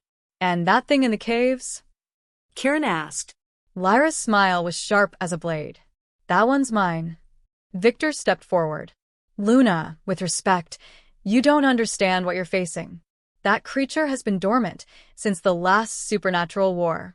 It was too powerful to kill, so our ancestors buried it alive. Then it's time for it to go back to sleep, Lyra said simply. Permanently this time. As they prepared to descend from the sanctuary, Lyra felt a moment of doubt. Hours ago, she'd been a barista in Seattle. Now she was leading an army of supernatural creatures against forces that had nearly destroyed the world once before. But then she felt Kieran's hand slip into hers, felt the warm support of the bonds she'd forged with the others, and knew that whatever came next, she wouldn't face it alone. Ready? She asked the assembled group. Ready, they replied in unison. Together, they stepped out into the night, leaving the sanctuary's protection behind. Below them, corruption spread like a cancer through the forest. Above them, storm clouds gathered as if the very sky knew that something momentous was about to unfold. And somewhere in the darkness ahead, ancient evils stirred to life, drawn by the scent of power and the promise of chaos. The real war was beginning. Chapter 8. The corruption was worse than Lyra had imagined. As their supernatural army descended from Moonhaven, the very air seemed to thicken with wrongness. Trees that had stood for centuries were withering before their eyes, their leaves turning black and falling like ash. The ground beneath their feet felt unstable, as if the earth itself was being consumed from within. Stay close, Kieran warned through their mate bond, his amber eyes scanning the twisted landscape. The corruption is spreading faster than it should be. Lyra nodded, silver light flickering around her hands as she tried to push back the encroaching darkness. But for every shadow she banished, two more seemed to take its place. There, Elena pointed ahead to where crimson eyes gleamed through the corrupted foliage. Victor's pack. What had once been proud wolves were now nightmarish amalgamations of shadow and flesh. They moved with jerky, unnatural gaits, their howls carrying notes of pain and madness. Tendrils of darkness writhed beneath their skin like parasites. My pack, Victor whispered, his scarred face etched with guilt and grief. I did this to them. The void did this, Lyra corrected firmly. But we're going to fix it. She began to divide their forces, but Maya grabbed her arm. Lyra, look at the town. In the valley below, Millbrook lay spread out like a child's toy village. But even from this distance, they could see panic spreading through the streets. People were running, screaming, pointing at something emerging from the caves that honeycombed the mountainside. It's already awake, Cassius said grimly, his vampire sight allowing him to see details the others couldn't. And it's massive. A sound rolled across the valley that made everyone instinctively crouch lower, a roar that seemed to come from the very bones of the earth. Windows shattered in the town below, and, even at their distance, Lyra felt the sound trying to crawl inside her mind and tear apart her sanity. "What exactly are we dealing with?" she asked Elena. "A pre-march," Elena replied, her storm-gray eyes wide with fear. "One of the first beings created when the Void tried to remake reality in its own image. We thought they were all destroyed in the ancient wars." "Apparently not," Kieran growled, his wolf form rippling just beneath his human skin as his protective instincts surged. The creature that emerged from the caves defied easy description. It was vaguely humanoid but easily 50 feet tall, its body seeming to absorb light rather than reflect it. Where it walked, reality itself seemed to bend and warp, leaving trails of twisted space in its wake. "New plan," Lyra announced, her mind racing through possibilities. "Elena, take half our forces and evacuate the town. Get the humans to safety however you can." "What about the corrupted pack?" Marcus Thornfield asked. "Victor, Maya, and Cassius, you're with me. We cleanse your pack while the others handle evacuation." "And the pre-march?" Elena demanded. Lyra's smile was sharp as moonlight on steel. "Kieran and I will handle that." "Absolutely not," came the immediate chorus from multiple voices. "That thing is older than recorded history," Cassius protested. "It took armies of Lunas working together to contain the last one." "I don't have armies of Lunas," Lyra pointed out. "I have something better." She looked at Kieran, and through their mate bond, understanding flowed between them. This wasn't just about power, it was about what they could accomplish together that neither could manage alone. "You're thinking of a fusion," Elena realized, her voice filled with awe and terror. "No one has attempted that in over 2 centuries. The risk is worth it if it saves 10,000 innocent lives," Lyra finished. "We all have our jobs. Let's get to work." As the group divided, Lyra felt a moment of vertigo. Hours ago, she'd been afraid to order coffee from an intimidating customer. Now she was commanding supernatural armies and preparing to face primordial evil. Through the mate bond, having second thoughts? Kieran asked gently. "Every second," she admitted. "But that doesn't mean I'm backing down." His love flowed through their connection like warm honey. "That's my Luna." They moved through the corrupted forest in tactical formation. Victor led them toward his pack's last known position, while Maya created pathways of ice to avoid the worst of the corruption. Cassius scouted ahead with vampire speed, reporting back on enemy movements. The first corrupted wolf they encountered had once been Victor's beta, a gentle giant named Thomas who'd been known for his patience with cubs. Now he was a shadow-wreathed monster with too many teeth and claws that dripped darkness. "Thomas," Victor called out, his voice heavy with grief. "I'm sorry. I'm so sorry."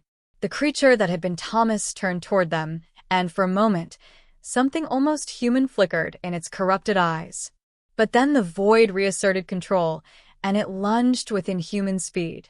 Lyra met its charge with a focused beam of silver light. But instead of trying to destroy the corruption, she aimed for something deeper, the spark of the wolf that still existed beneath the shadow. The creature screamed as silver fire burned through the corruption, but Lyra held firm, pouring healing energy into what remained of Thomas's soul.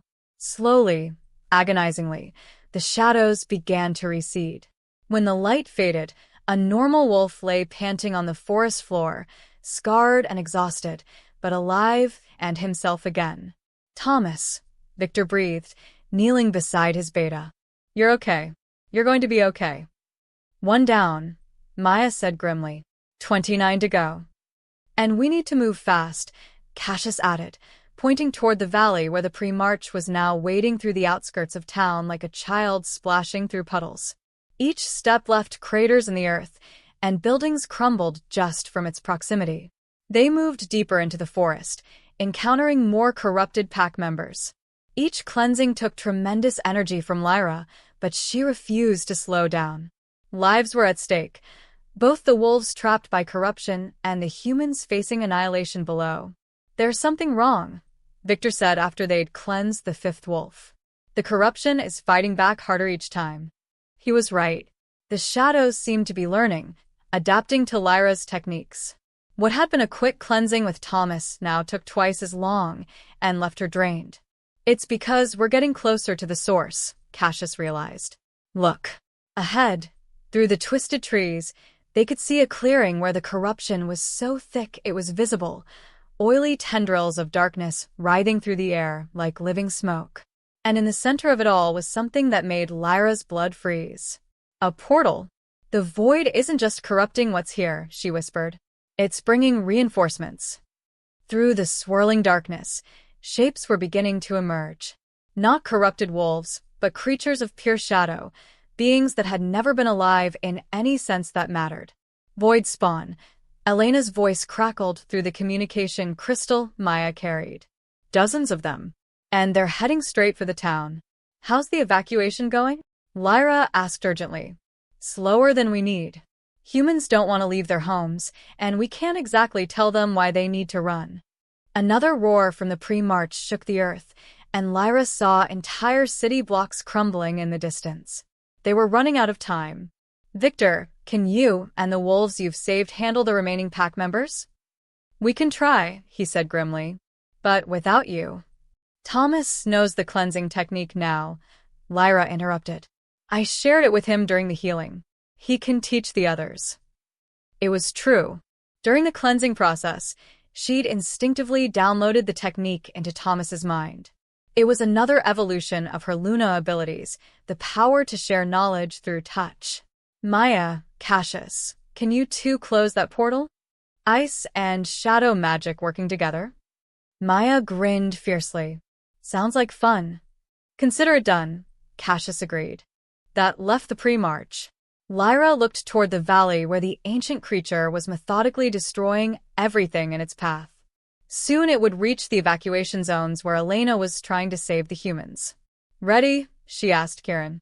"Are we ever really ready for something like this?" he replied, but his amber eyes were steady. "But yes. Let's go save the world." They moved toward the valley at supernatural speed, leaving their allies to handle the corruption behind them. As they ran, Lyra felt the mate bond between them beginning to resonate in new ways, their individual powers starting to harmonize like instruments in an orchestra. "Remember," Kieran said as they crested the last hill before the town, "fusion isn't about one of us becoming stronger. It's about becoming something new together." "How do you know so much about it?" "My father attempted it once, during the last void incursion 50 years ago." His expression darkened. "It didn't go well." "What happened?" "He tried to fuse with a Luna who didn't fully trust him. The bond shattered mid-process and nearly killed them both." Lyra stopped running, turning to face him fully. "Kieran, do you trust me?" "With everything I am," he replied without hesitation. "And I trust you." She reached out to touch his face, feeling the mate bond pulse with warmth and certainty. "So, let's show this ancient evil what true partnership looks like." They stood at the edge of Millbrook as the pre-march approached the town center. Buildings collapsed around it like houses of cards, and its very presence seemed to drain color from the world. "Luna power and alpha strength," Lyra murmured, silver light beginning to dance around them both. "Healing and protection meeting dominance and leadership. Two halves of the same whole," Kieran agreed, his own golden energy starting to interweave with hers. The power that rose between them was unlike anything Lyra had ever experienced. It wasn't just the sum of their individual abilities, it was something entirely new, born from the perfect trust and love they shared. When the light faded, they stood as one being, not physically merged, but connected so deeply that the distinction between them became meaningless. Lyra could feel Kieran's strength flowing through her veins, while he gained access to her lunar abilities. The pre-march seemed to sense the new threat. It turned from its destruction to face them, and when it spoke, its voice was like the collapse of stars. Impossible. The fusion techniques were lost centuries ago. Not lost, Lyra and Kieran replied in perfect unison, their combined voice carrying harmonics that made reality itself ring like a bell. Evolved. The ancient creature charged, its massive fists trailing darkness that unmade everything they touched. But the fused Luni Alpha pair moved with impossible grace, dancing between the attacks while channeling power that blazed like a second sun. This wasn't just a fight, it was a battle between two fundamental forces. The Void's desire to unmake everything that existed, and Love's determination to protect what mattered most. But even as they battled the pre-march, Lyra could feel something troubling at the edge of her consciousness. The fusion was incredible, but it was also unstable. Their individual souls weren't meant to merge this completely, and the strain was beginning to tell. Through their shared awareness, how long can we hold this? Kieran's essence whispered. Long enough, she hoped. It has to be long enough. The pre-march seemed to sense their growing weakness. Its attacks became more focused, more brutal, each one designed to shatter their connection and leave them vulnerable. And in the distance, through their enhanced senses, they could feel new threats emerging from the void portal. Darker things than simple spawn, creatures that had been waiting for just this moment when the defenders were committed elsewhere. The real battle was just beginning. Chapter 9. The Primarch's fist crashed through the space where they'd been standing, leaving a crater 20 feet deep. Lyra Kieran flickered out of existence for a split second, their fusion destabilizing, before reforming just in time to avoid another devastating blow. You're weakening, the ancient creature observed, its voice like grinding tectonic plates. The fusion burns through your mortal vessels faster than you can sustain it. It was true. Lyra could feel their combined essence starting to fray at the edges. What had begun as perfect unity was becoming a struggle to maintain cohesion. Through their shared consciousness, she felt Kieran's growing concern. In their unified thoughts, we need to end this quickly or we'll burn out completely, she finished. I know. The pre-march launched another assault, this time not just physical but metaphysical, tendrils of pure void energy reaching out to sever the bonds holding their fusion together. Lyra Kieran countered with blazing silver-gold light, but each exchange cost them precious stability. Behind them, the town of Millbrook was in chaos. Even with Elena's supernatural speed organizing the evacuation, thousands of civilians were still in danger. And through their enhanced senses, they could feel the portal's corruption spreading like cancer through the mountain. Maya's team, Lyra gasped as part of their awareness touched the battle in the forest. They're in trouble. The void spawn emerging from the portal weren't like anything they'd faced before. These creatures seemed to learn and adapt with each encounter, becoming stronger and more coordinated. Maya's ice attacks were slowing them down, but Cassius's shadow magic was being turned against him by beings that were made of living darkness. We can't maintain fusion and help them, Kieran's essence warned through their bond. The power drain. Then we don't maintain it, Lyra decided. We use everything we have in one massive strike and pray it's enough. The pre-march seemed to sense their desperation. Its attack pattern shifted, becoming more defensive, trying to draw out the battle until their fusion collapsed naturally. You cannot defeat entropy itself, it rumbled. The void is patient. It can wait for you to destroy yourselves. But Lyra Kieran was no longer listening to its taunts. They were reaching deeper into their bond, past the conscious levels where the fusion had begun, down to the fundamental connection between their souls. What they found there was both beautiful and terrifying, a link so profound it transcended individual existence. They could let go completely, become something entirely new and immortal, but at the cost of everything that made them who they were. Through their shared awareness. If we do this, Kieran's essence whispered, there might not be enough left of us to separate afterward. Then we'd better make it count, Lyra replied. They began to pour everything into the fusion, not just their supernatural abilities but their memories, their personalities, their very souls. The power that resulted was beyond description, blazing like a newborn star in the corrupted valley. The Primarch's confidence wavered for the first time. "What are you doing? You'll destroy yourselves." "Maybe," Lyra Chen replied, their voice now carrying harmonics that made reality itself sing. "But we'll take you with us." They struck with the force of creation itself, not destroying the Primarch, but transforming it, burning away eons of void corruption to reveal what it had originally been. For just a moment, the ancient creature's true form was visible, a guardian spirit twisted by dark magic into something monstrous.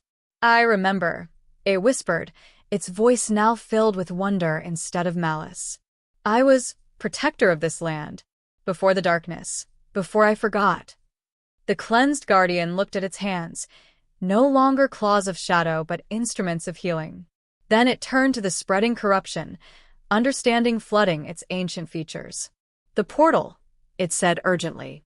"I can seal it from the inside, but you'll be trapped in the void," Lyra Chen finished. "Are you sure? It's what I should have done millennia ago, before the corruption took hold." The guardian's smile was sad but determined. "Let me remember what it means to protect instead of destroy." The guardian turned toward the portal, but before it could take a step, something else emerged from the swirling darkness, something that made even the Primarch look small by comparison. "Malachar," Lyra Chen breathed. But this wasn't the herald they'd faced at the sanctuary. This was Malachar's true form, a being of such concentrated void energy that reality warped and twisted around it. Where the Primarch had been a twisted guardian, this was entropy given consciousness and malevolent will. "Did you really think you could stop us with light shows and speeches about love?" Malachar's true voice was the sound of universes dying. "We are inevitability. We are the ending that waits for all things." The herald's presence was so overwhelming that even their fusion began to unravel. Lyra Chen felt themselves being pulled apart, their individual souls straining against bonds that had seemed unbreakable moments before. The fusion's breaking down. Kieran's voice cut through their shared consciousness with growing panic. We can't. "Hold on," Lyra whispered, but she could feel it too. The tremendous power they'd channeled had burned through their connection faster than expected. In moments, they'd be separate again, and vulnerable. Malachar struck while they were distracted, tendrils of pure void reaching out to sever their bond completely. If those tendrils connected, they wouldn't just separate. They'd be destroyed, their souls scattered to the cosmic winds. But the attack never landed. Victor Bloodfang, in his massive wolf form, intercepted the strike. The former Alpha's body blazed with silver light, not his own power, but energy he'd borrowed from the cleansed members of his pack. "You want them?" he snarled at Malachar. "Go through me first." One by one, the other supernatural creatures began to arrive. Thomas and the restored Bloodfang pack, their bodies glowing with shared Luna energy.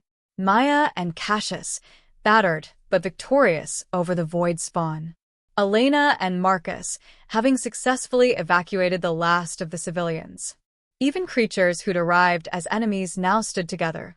Vampires and werewolves, fae and witches, all united behind their Luna. "You're not fighting just them," Elena declared, storm energy crackling around her hands. "You're fighting all of us."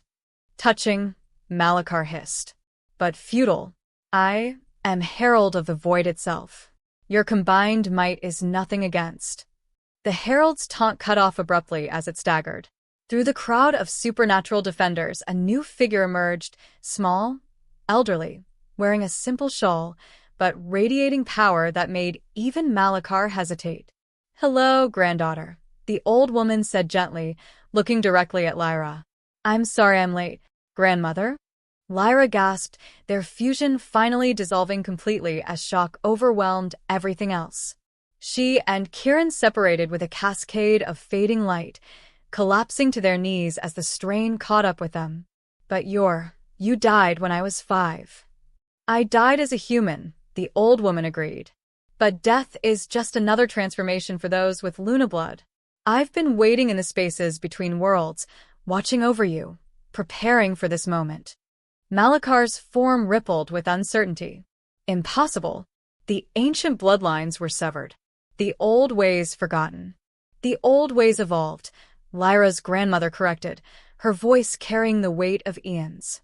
You seek to unmake everything, Herald. But some things cannot be destroyed, only transformed. She raised her hands, and power poured from her that dwarfed even the fusion state Lyra and Kieran had achieved. But this wasn't destructive force. It was creative energy, the fundamental force that had shaped reality from primordial chaos. I call upon the true binding, she declared, her voice echoing across dimensions. Not the flawed ritual that weakened our kind, but the original magic that connects all life. Understanding flooded through Lyra as genetic memories awakened. The binding that had scattered Luna power 3 centuries ago hadn't been the original technique. It had been a corruption of something far older and more beautiful. The true binding doesn't limit power, she breathed. It multiplies it by sharing it. Exactly. Her grandmother smiled. Every supernatural creature, every human, every living being, all connected in a web of mutual support and protection. Malakar recoiled as if stung. No. Connection breeds weakness. Isolation brings strength. Does it? Elena asked, stepping forward. Because I see a herald of the void standing alone against beings who chose to stand together. One by one, the supernatural creatures began to join hands. Not in submission to Lyra's power, but in willing partnership. As each new connection formed, the true binding grew stronger. Lyra felt it spreading, not just through the assembled supernatural beings, but outward to the evacuated humans hiding in the valley, to wild animals fleeing the corruption, to the very trees and stones that formed the foundation of this place. Impossible, Malakar snarled, but its voice now carried a note of fear. The void consumes all. Nothing can resist. Everything can resist, Lyra corrected, standing with Kieran's help. The mate bond between them was stronger than ever, but now was part of something larger, a tapestry of connections that stretched to the horizon and beyond. When it's not standing alone. The herald struck with everything it had, pouring void energy in a concentrated beam meant to shatter the growing network. But the attack diffused harmlessly through the connections, absorbed and neutralized by the collective will of thousands of beings who refused to let darkness win. Your turn, Lyra said, and raised her hand. What emerged wasn't a weapon or an attack, it was an invitation. The true binding reached out to Malakar itself, offering connection instead of isolation, purpose instead of entropy. For a moment, the herald wavered. Through the offered bond, Lyra could sense what it had originally been, a force meant to clear away what was broken and diseased, to make room for new growth. A necessary part of the cosmic cycle, twisted by eons of isolation into something monstrous. I remember, Malakar whispered, its form beginning to shift. Before the loneliness, before the hunger, I was renewal. You can be again, Lyra offered gently. Not through destruction, but through transformation. The herald of the void looked around at the assembled creatures, enemies standing as allies, predators protecting prey, ancient feuds set aside for a greater purpose. Slowly, carefully, it reached out to accept the connection. The moment Malakar joined the true binding, the change was instantaneous. The portal to the void collapsed in on itself, the corruption throughout the forest began to heal, and the twisted herald transformed into something beautiful, a being of renewal and gentle change, clearing away what was stagnant to make room for new life. It's over, Elena breathed. The void incursion is actually over. But Lyra's grandmother shook her head. This incursion is over. But the void itself still exists, and it will try again. The true binding needs to be maintained, strengthened, expanded. Then we'll be ready, Victor declared, his scarred face determined. All of us, together. Around the clearing, nods and sounds of agreement rose from dozens of throats. Vampires pledged alongside werewolves. Fey lords stood with human refugees. Even the cleansed guardian spirit bowed its massive head in acceptance. As dawn broke over the valley, painting the sky in shades of hope, Lyra felt the weight of destiny settling on her shoulders, not as a burden this time, but as a gift. She was Luna not because she commanded obedience, but because she had proven that true strength came from connection. And with Kieran beside her and the true binding growing stronger with each new ally, she knew they could face whatever challenges lay ahead. "So," Maya said cheerfully, apparently unperturbed by the reality-altering events of the past few hours, "what do we do for an encore?" Lyra laughed, the first truly carefree sound she'd made since her powers awakened. "I was thinking we could try something really radical." "Like what?" Kieran asked, wrapping his arms around her.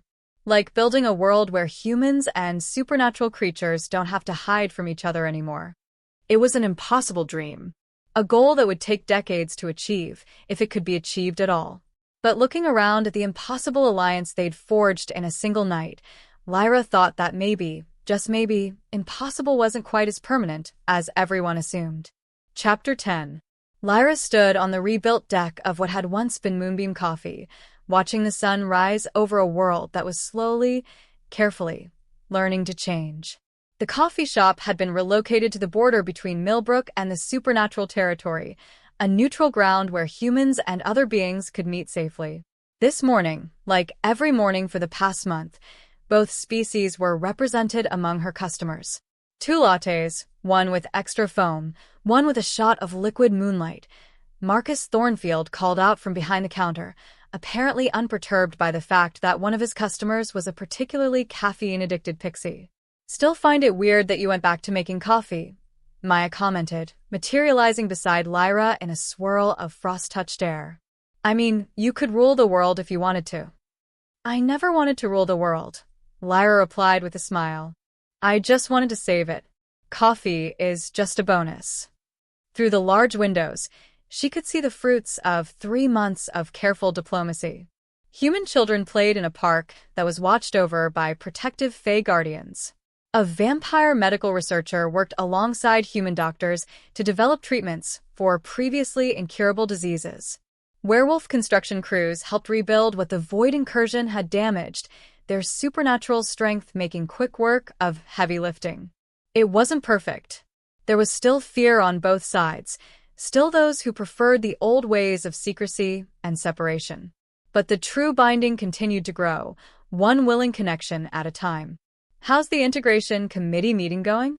Lyra asked, nodding toward the conference room in the back, where voices could be heard in animated discussion. "About as well as you'd expect when you put 3 alpha werewolves, 2 vampire lords, and a Fae queen in the same room and ask them to agree on anything," Maya replied cheerfully. "Elena threatened to freeze Victor to the wall twice, and Cassius suggested we solve the human housing shortage by turning everyone into vampires. But they're still talking? Still talking. No actual bloodshed yet today. Then we're making progress." The bell above the door chimed, and Lyra turned to see Kieran entering with an armload of newspapers from around the region. 3 months of careful media management had helped ease the shock of supernatural revelation, but public opinion was still volatile. "How bad is it today?" she asked as he set the papers on a nearby table and pulled her into his arms. "Seattle Times is calling for a congressional investigation into unnatural influences on democratic processes," he reported, pressing a gentle kiss to her forehead. "Portland Tribune wants to interview you about the future of interspecies cooperation. And the Millbrook Gazette just published a very positive review of our coffee." "Priorities," Lyra laughed, leaning into his warmth. The mate bond hummed between them, stronger than ever, but no longer the desperate lifeline it had been during the crisis. Now it was simply part of who they were. 2 souls who had chosen to build something beautiful together. "Speaking of interviews," Kieran continued, "there's someone here to see you. Says she's from the Washington Post, wants to do a feature on America's first Luna. Please tell me you told her I'm not America's anything. I'm just a woman who united the supernatural world, defeated ancient evil, and is now serving the best coffee in 3 states." Kieran's amber eyes danced with amusement. "Yeah, really ordinary stuff." Before Lyra could respond, the bell chimed again, and a woman in a crisp business suit entered. She had the look of someone who had seen everything and taken notes, which, given that she was reportedly one of the few journalists who had covered the supernatural revelation without losing her mind, was probably accurate. "Miss Chen." The woman approached with professional confidence. "I'm Jennifer Walsh from the Post. I was hoping we could talk about the integration process." "Of course," Lyra replied, gesturing to a quiet corner table.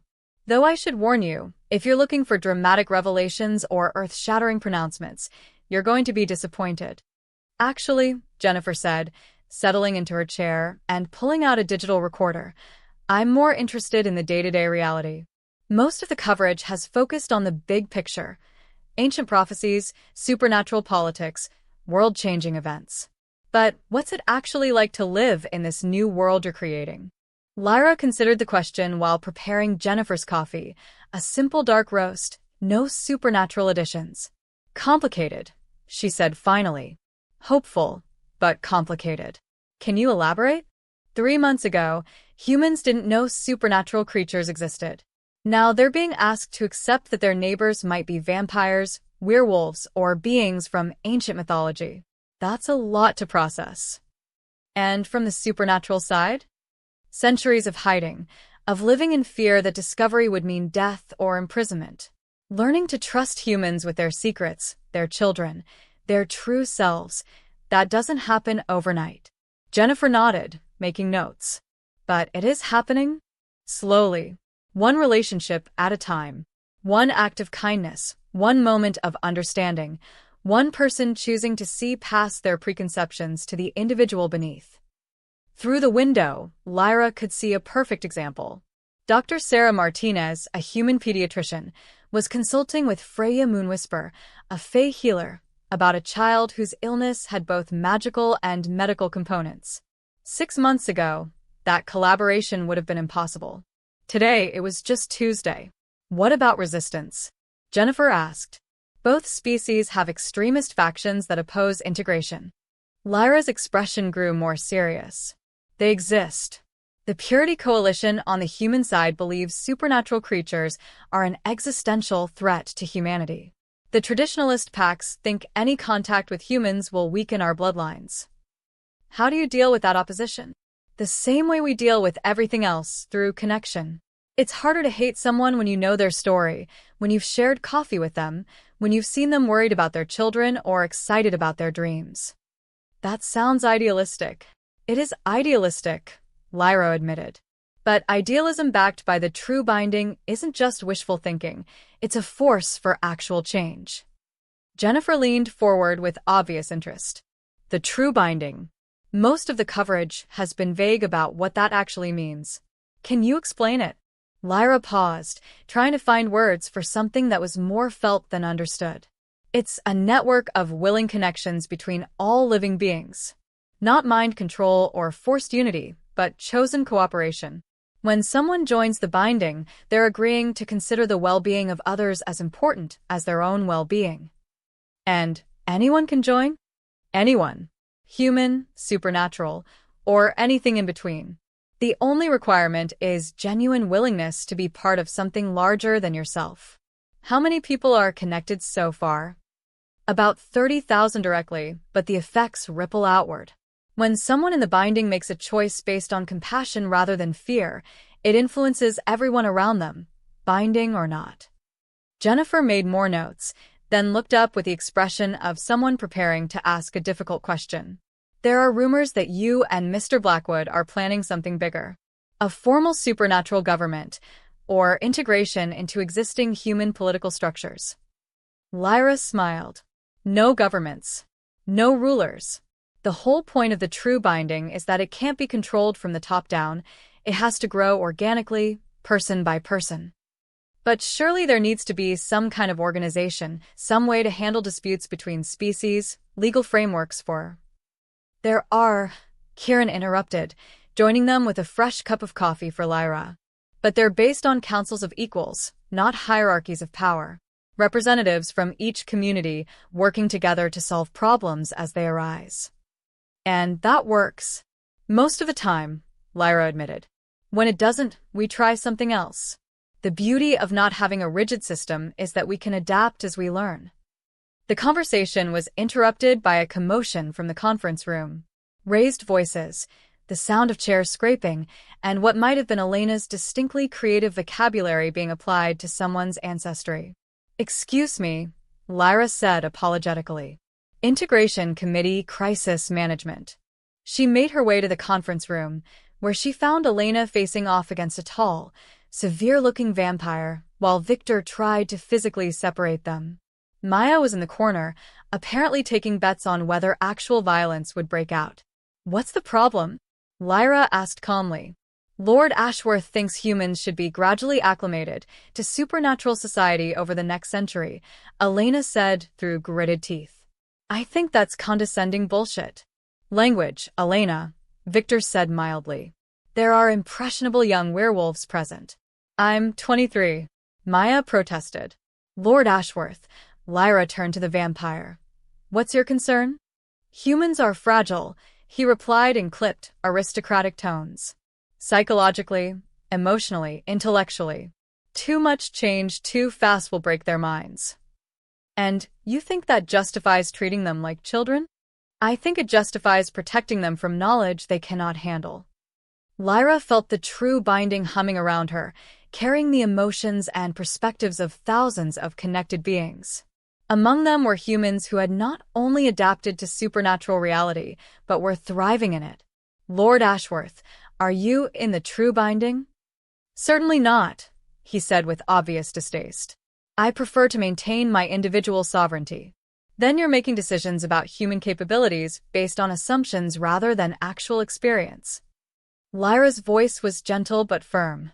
"The binding includes over 8,000 humans who have adapted to supernatural reality in less than 3 months. They're not fragile. They're resilient." She reached out through the network, pulling up memories and emotions from connected humans. Dr. Martinez's excitement at discovering Fey healing techniques. A human mechanic's pride in learning to maintain vampire technology. Children's delight in befriending shapeshifter playmates. "Show him," she said simply. Elena's storm-gray eyes lit up with understanding. She placed her hand on Ashworth's arm, sharing the network's experiences through her own connection to the binding. For a moment, Lord Ashworth stood frozen as hundreds of human perspectives flooded through him. When Elena pulled back, his expression had completely changed. "I see," he said quietly. "I have been presumptuous." "We all have," Victor said gruffly. "Part of learning to work together." "Speaking of working together," Maya interjected, "we still need to figure out the housing situation. Millbrook's growing faster than we can build new homes." "What about vertical expansion?" Kieran suggested, joining the group. "Vampire architecture techniques combined with werewolf construction crews and Fey environmental magic. Living buildings that grow rather than being built," Elena mused. "It could work. I know some Earth elementals who would be happy to help," Lord Ashworth offered, apparently fully recovered from his earlier prejudices.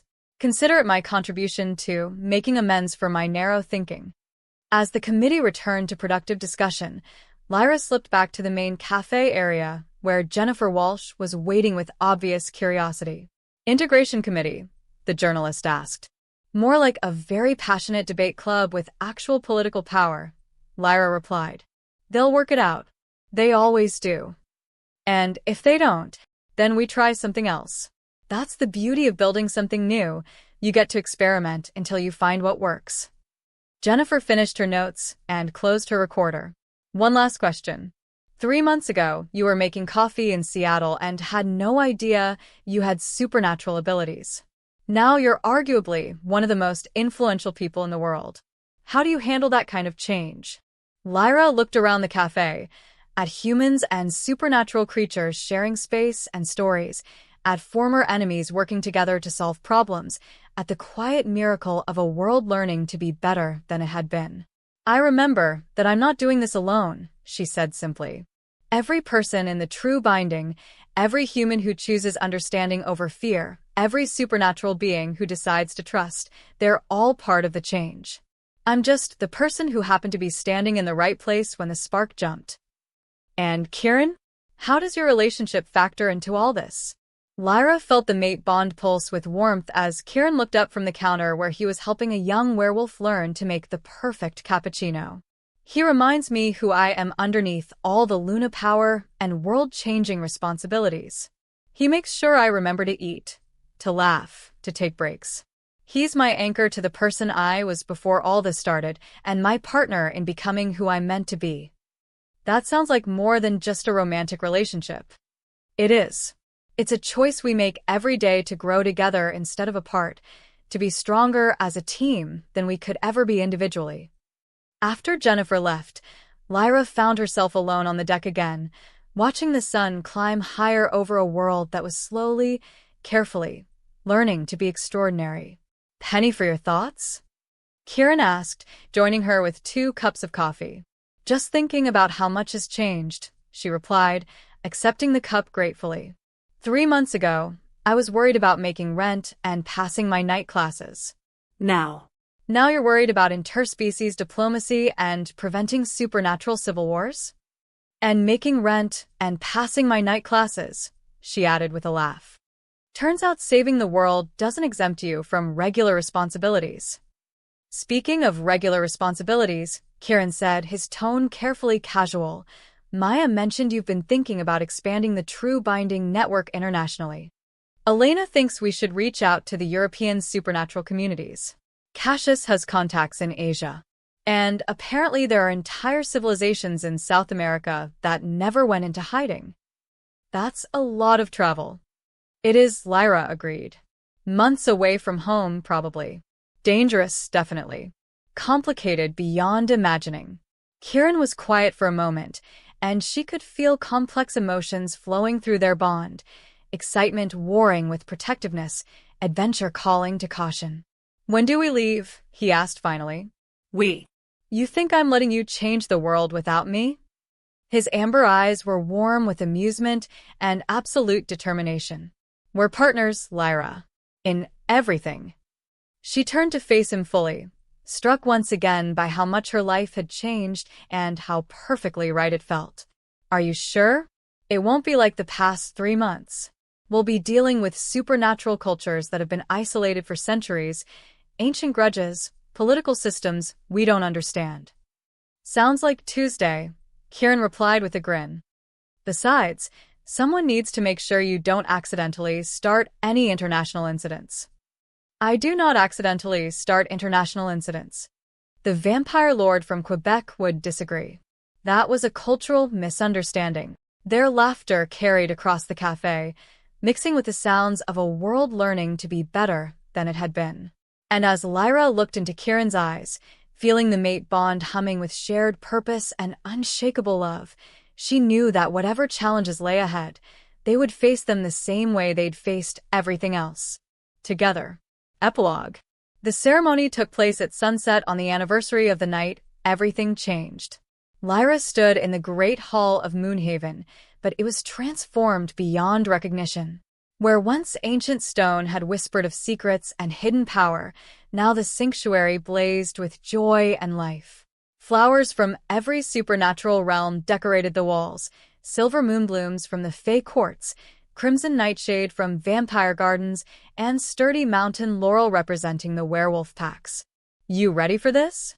Maya asked, adjusting the silver circlet that crowned Lyra's dark hair. The young Luna had grown into a role as Lyra's second-in-command, though she still maintained her irreverent sense of humor. "Ready to officially bind myself to Kieran for eternity in front of representatives from every supernatural species on 3 continents." Lyra smoothed her dress, a creation of flowing silver silk that seemed to capture moonlight itself. What could go wrong? Well, the vampire delegation brought ceremonial blood wine. The Fae insist on blessing your fertility, and the werewolf elders want to howl the ancient mating songs, Maya listed cheerfully. "So, everything?" Despite her nerves, Lyra laughed. A year of international supernatural diplomacy had taught her that the impossible was just Tuesday, with better planning. Through the great windows, she could see the assembled crowd. The terrace had been expanded to accommodate nearly 1,000 guests, every pack that had joined the True Binding, Vampire clans from 6 countries, fake courts that hadn't attended a werewolf ceremony in 3 centuries, and even a delegation of dragon shifters who had emerged from their hidden mountain strongholds specifically for this event. The human media is calling it the wedding of the century, Elena reported, entering in formal robes that marked her as high alpha and efficient. Though personally, I think they're underselling it. This is probably the wedding of the millennium. No pressure, Lyra muttered. Oh, there's pressure, Elena agreed with a grin. This ceremony is being broadcast live to supernatural communities worldwide.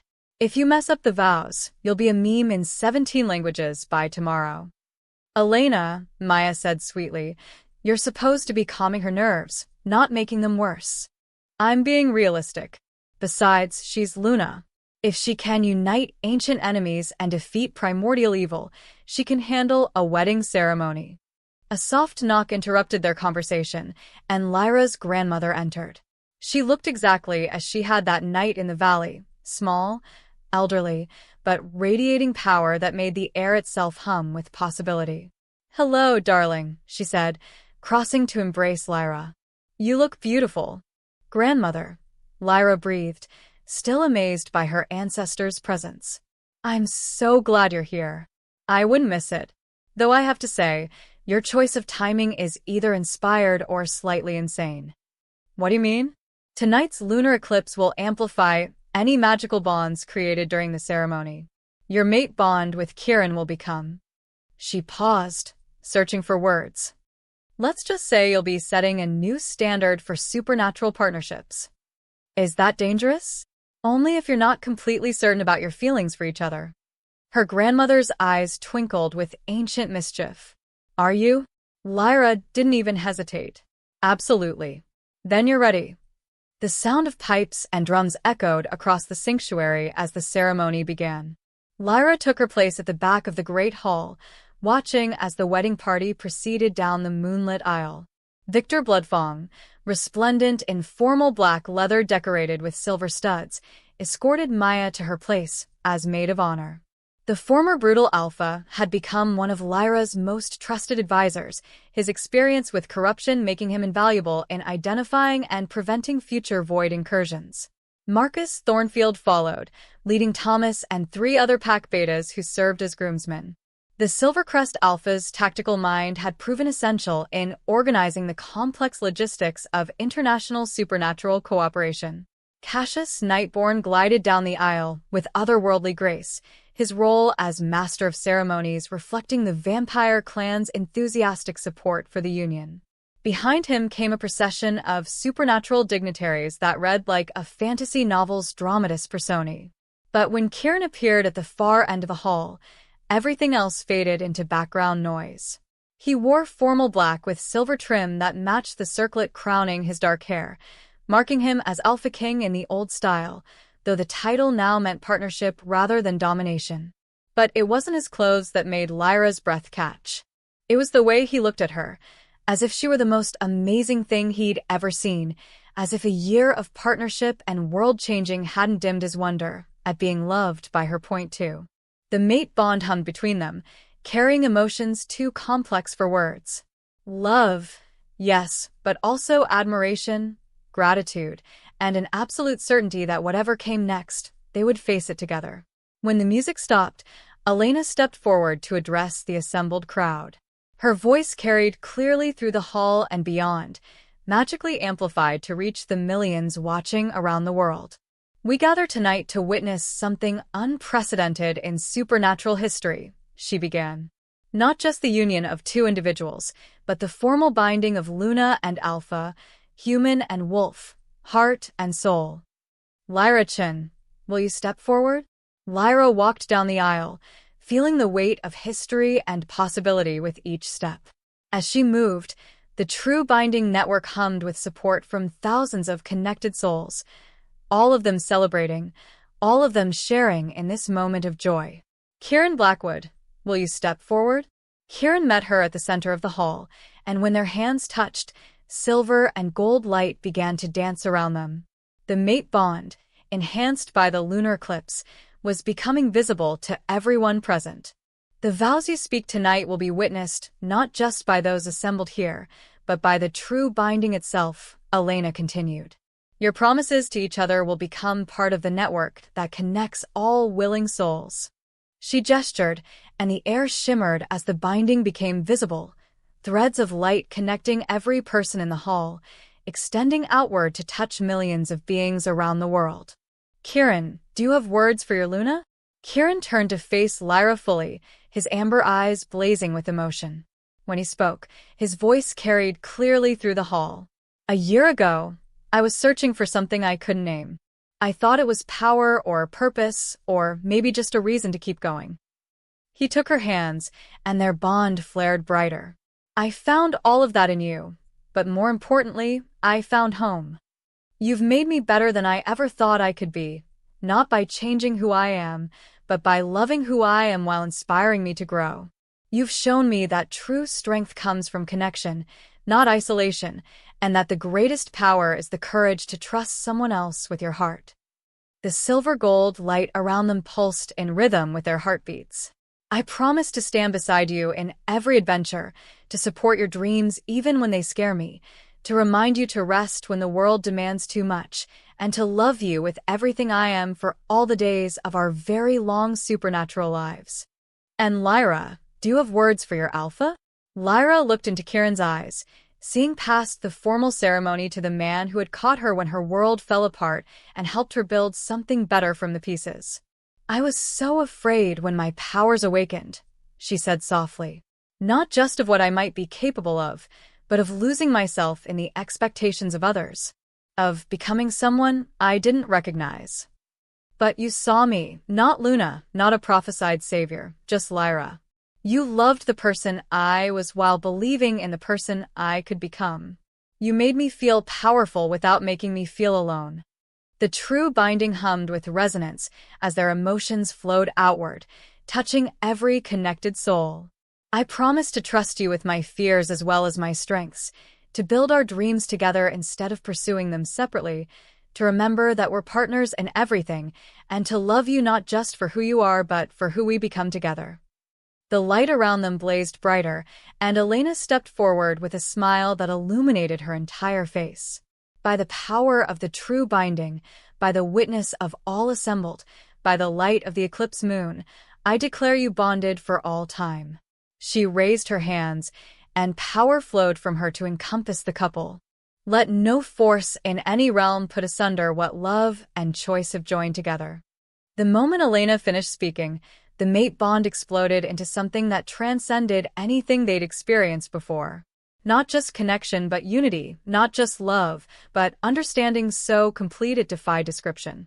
And through the true binding network, every connected soul felt an echo of that perfect partnership, a reminder of what was possible when two people chose to build something together.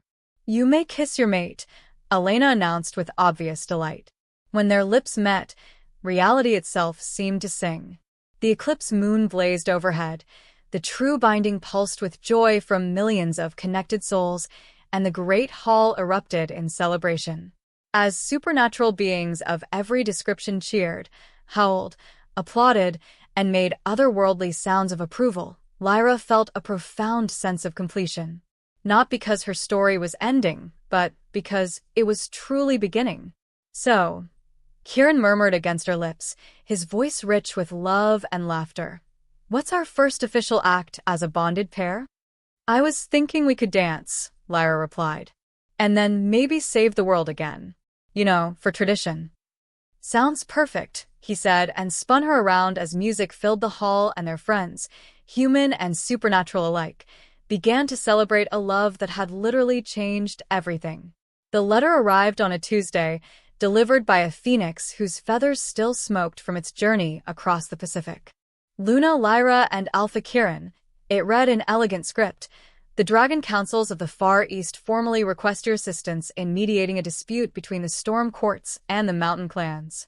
The matter involves ancient territorial agreements, a missing artifact of significant power, and what our translators assure us is not actually a declaration of war, but rather a strongly worded disagreement with implications of future unpleasantness. Well, Lyra said, looking up from the letter as Kieran entered their kitchen with coffee and the morning briefing from the integration committee. Looks like we're going to China. International supernatural diplomacy involving dragons and missing artifacts. Kieran set down his cup and grinned. Sounds like Tuesday. Through their bond, Lyra felt his excitement matching her own. 1.5 years since her powers awakened, 6 months since their bonding ceremony, and they were still discovering new ways to change the world together. Outside their window, Millbrook buzzed with activity as humans and supernatural beings worked side by side to build something unprecedented. The True Binding Network had expanded to include nearly 2 million souls across 6 continents. Ancient enemies had become allies, isolated species had joined the greater community, and the world was slowly, carefully, learning to be extraordinary. Ready for another adventure, Mrs. Blackwood? Kieran asked, using her new name with obvious pleasure. Always Mr. Chen Blackwood, she replied, using his hyphenated name with equal delight. But first, she stood and wrapped her arms around him, feeling the mate bond pulse with contentment and infinite possibility. First coffee. Then we save the world. Again. And as the eclipse moon set behind distant mountains and the sun rose on another day in their extraordinary life, Lyra Chen Blackwood, Luna of the Moonfire bloodline, kissed her mate and prepared to discover what new impossibilities they could make possible together. Because some stories don't end. They just begin again, better than before. The end.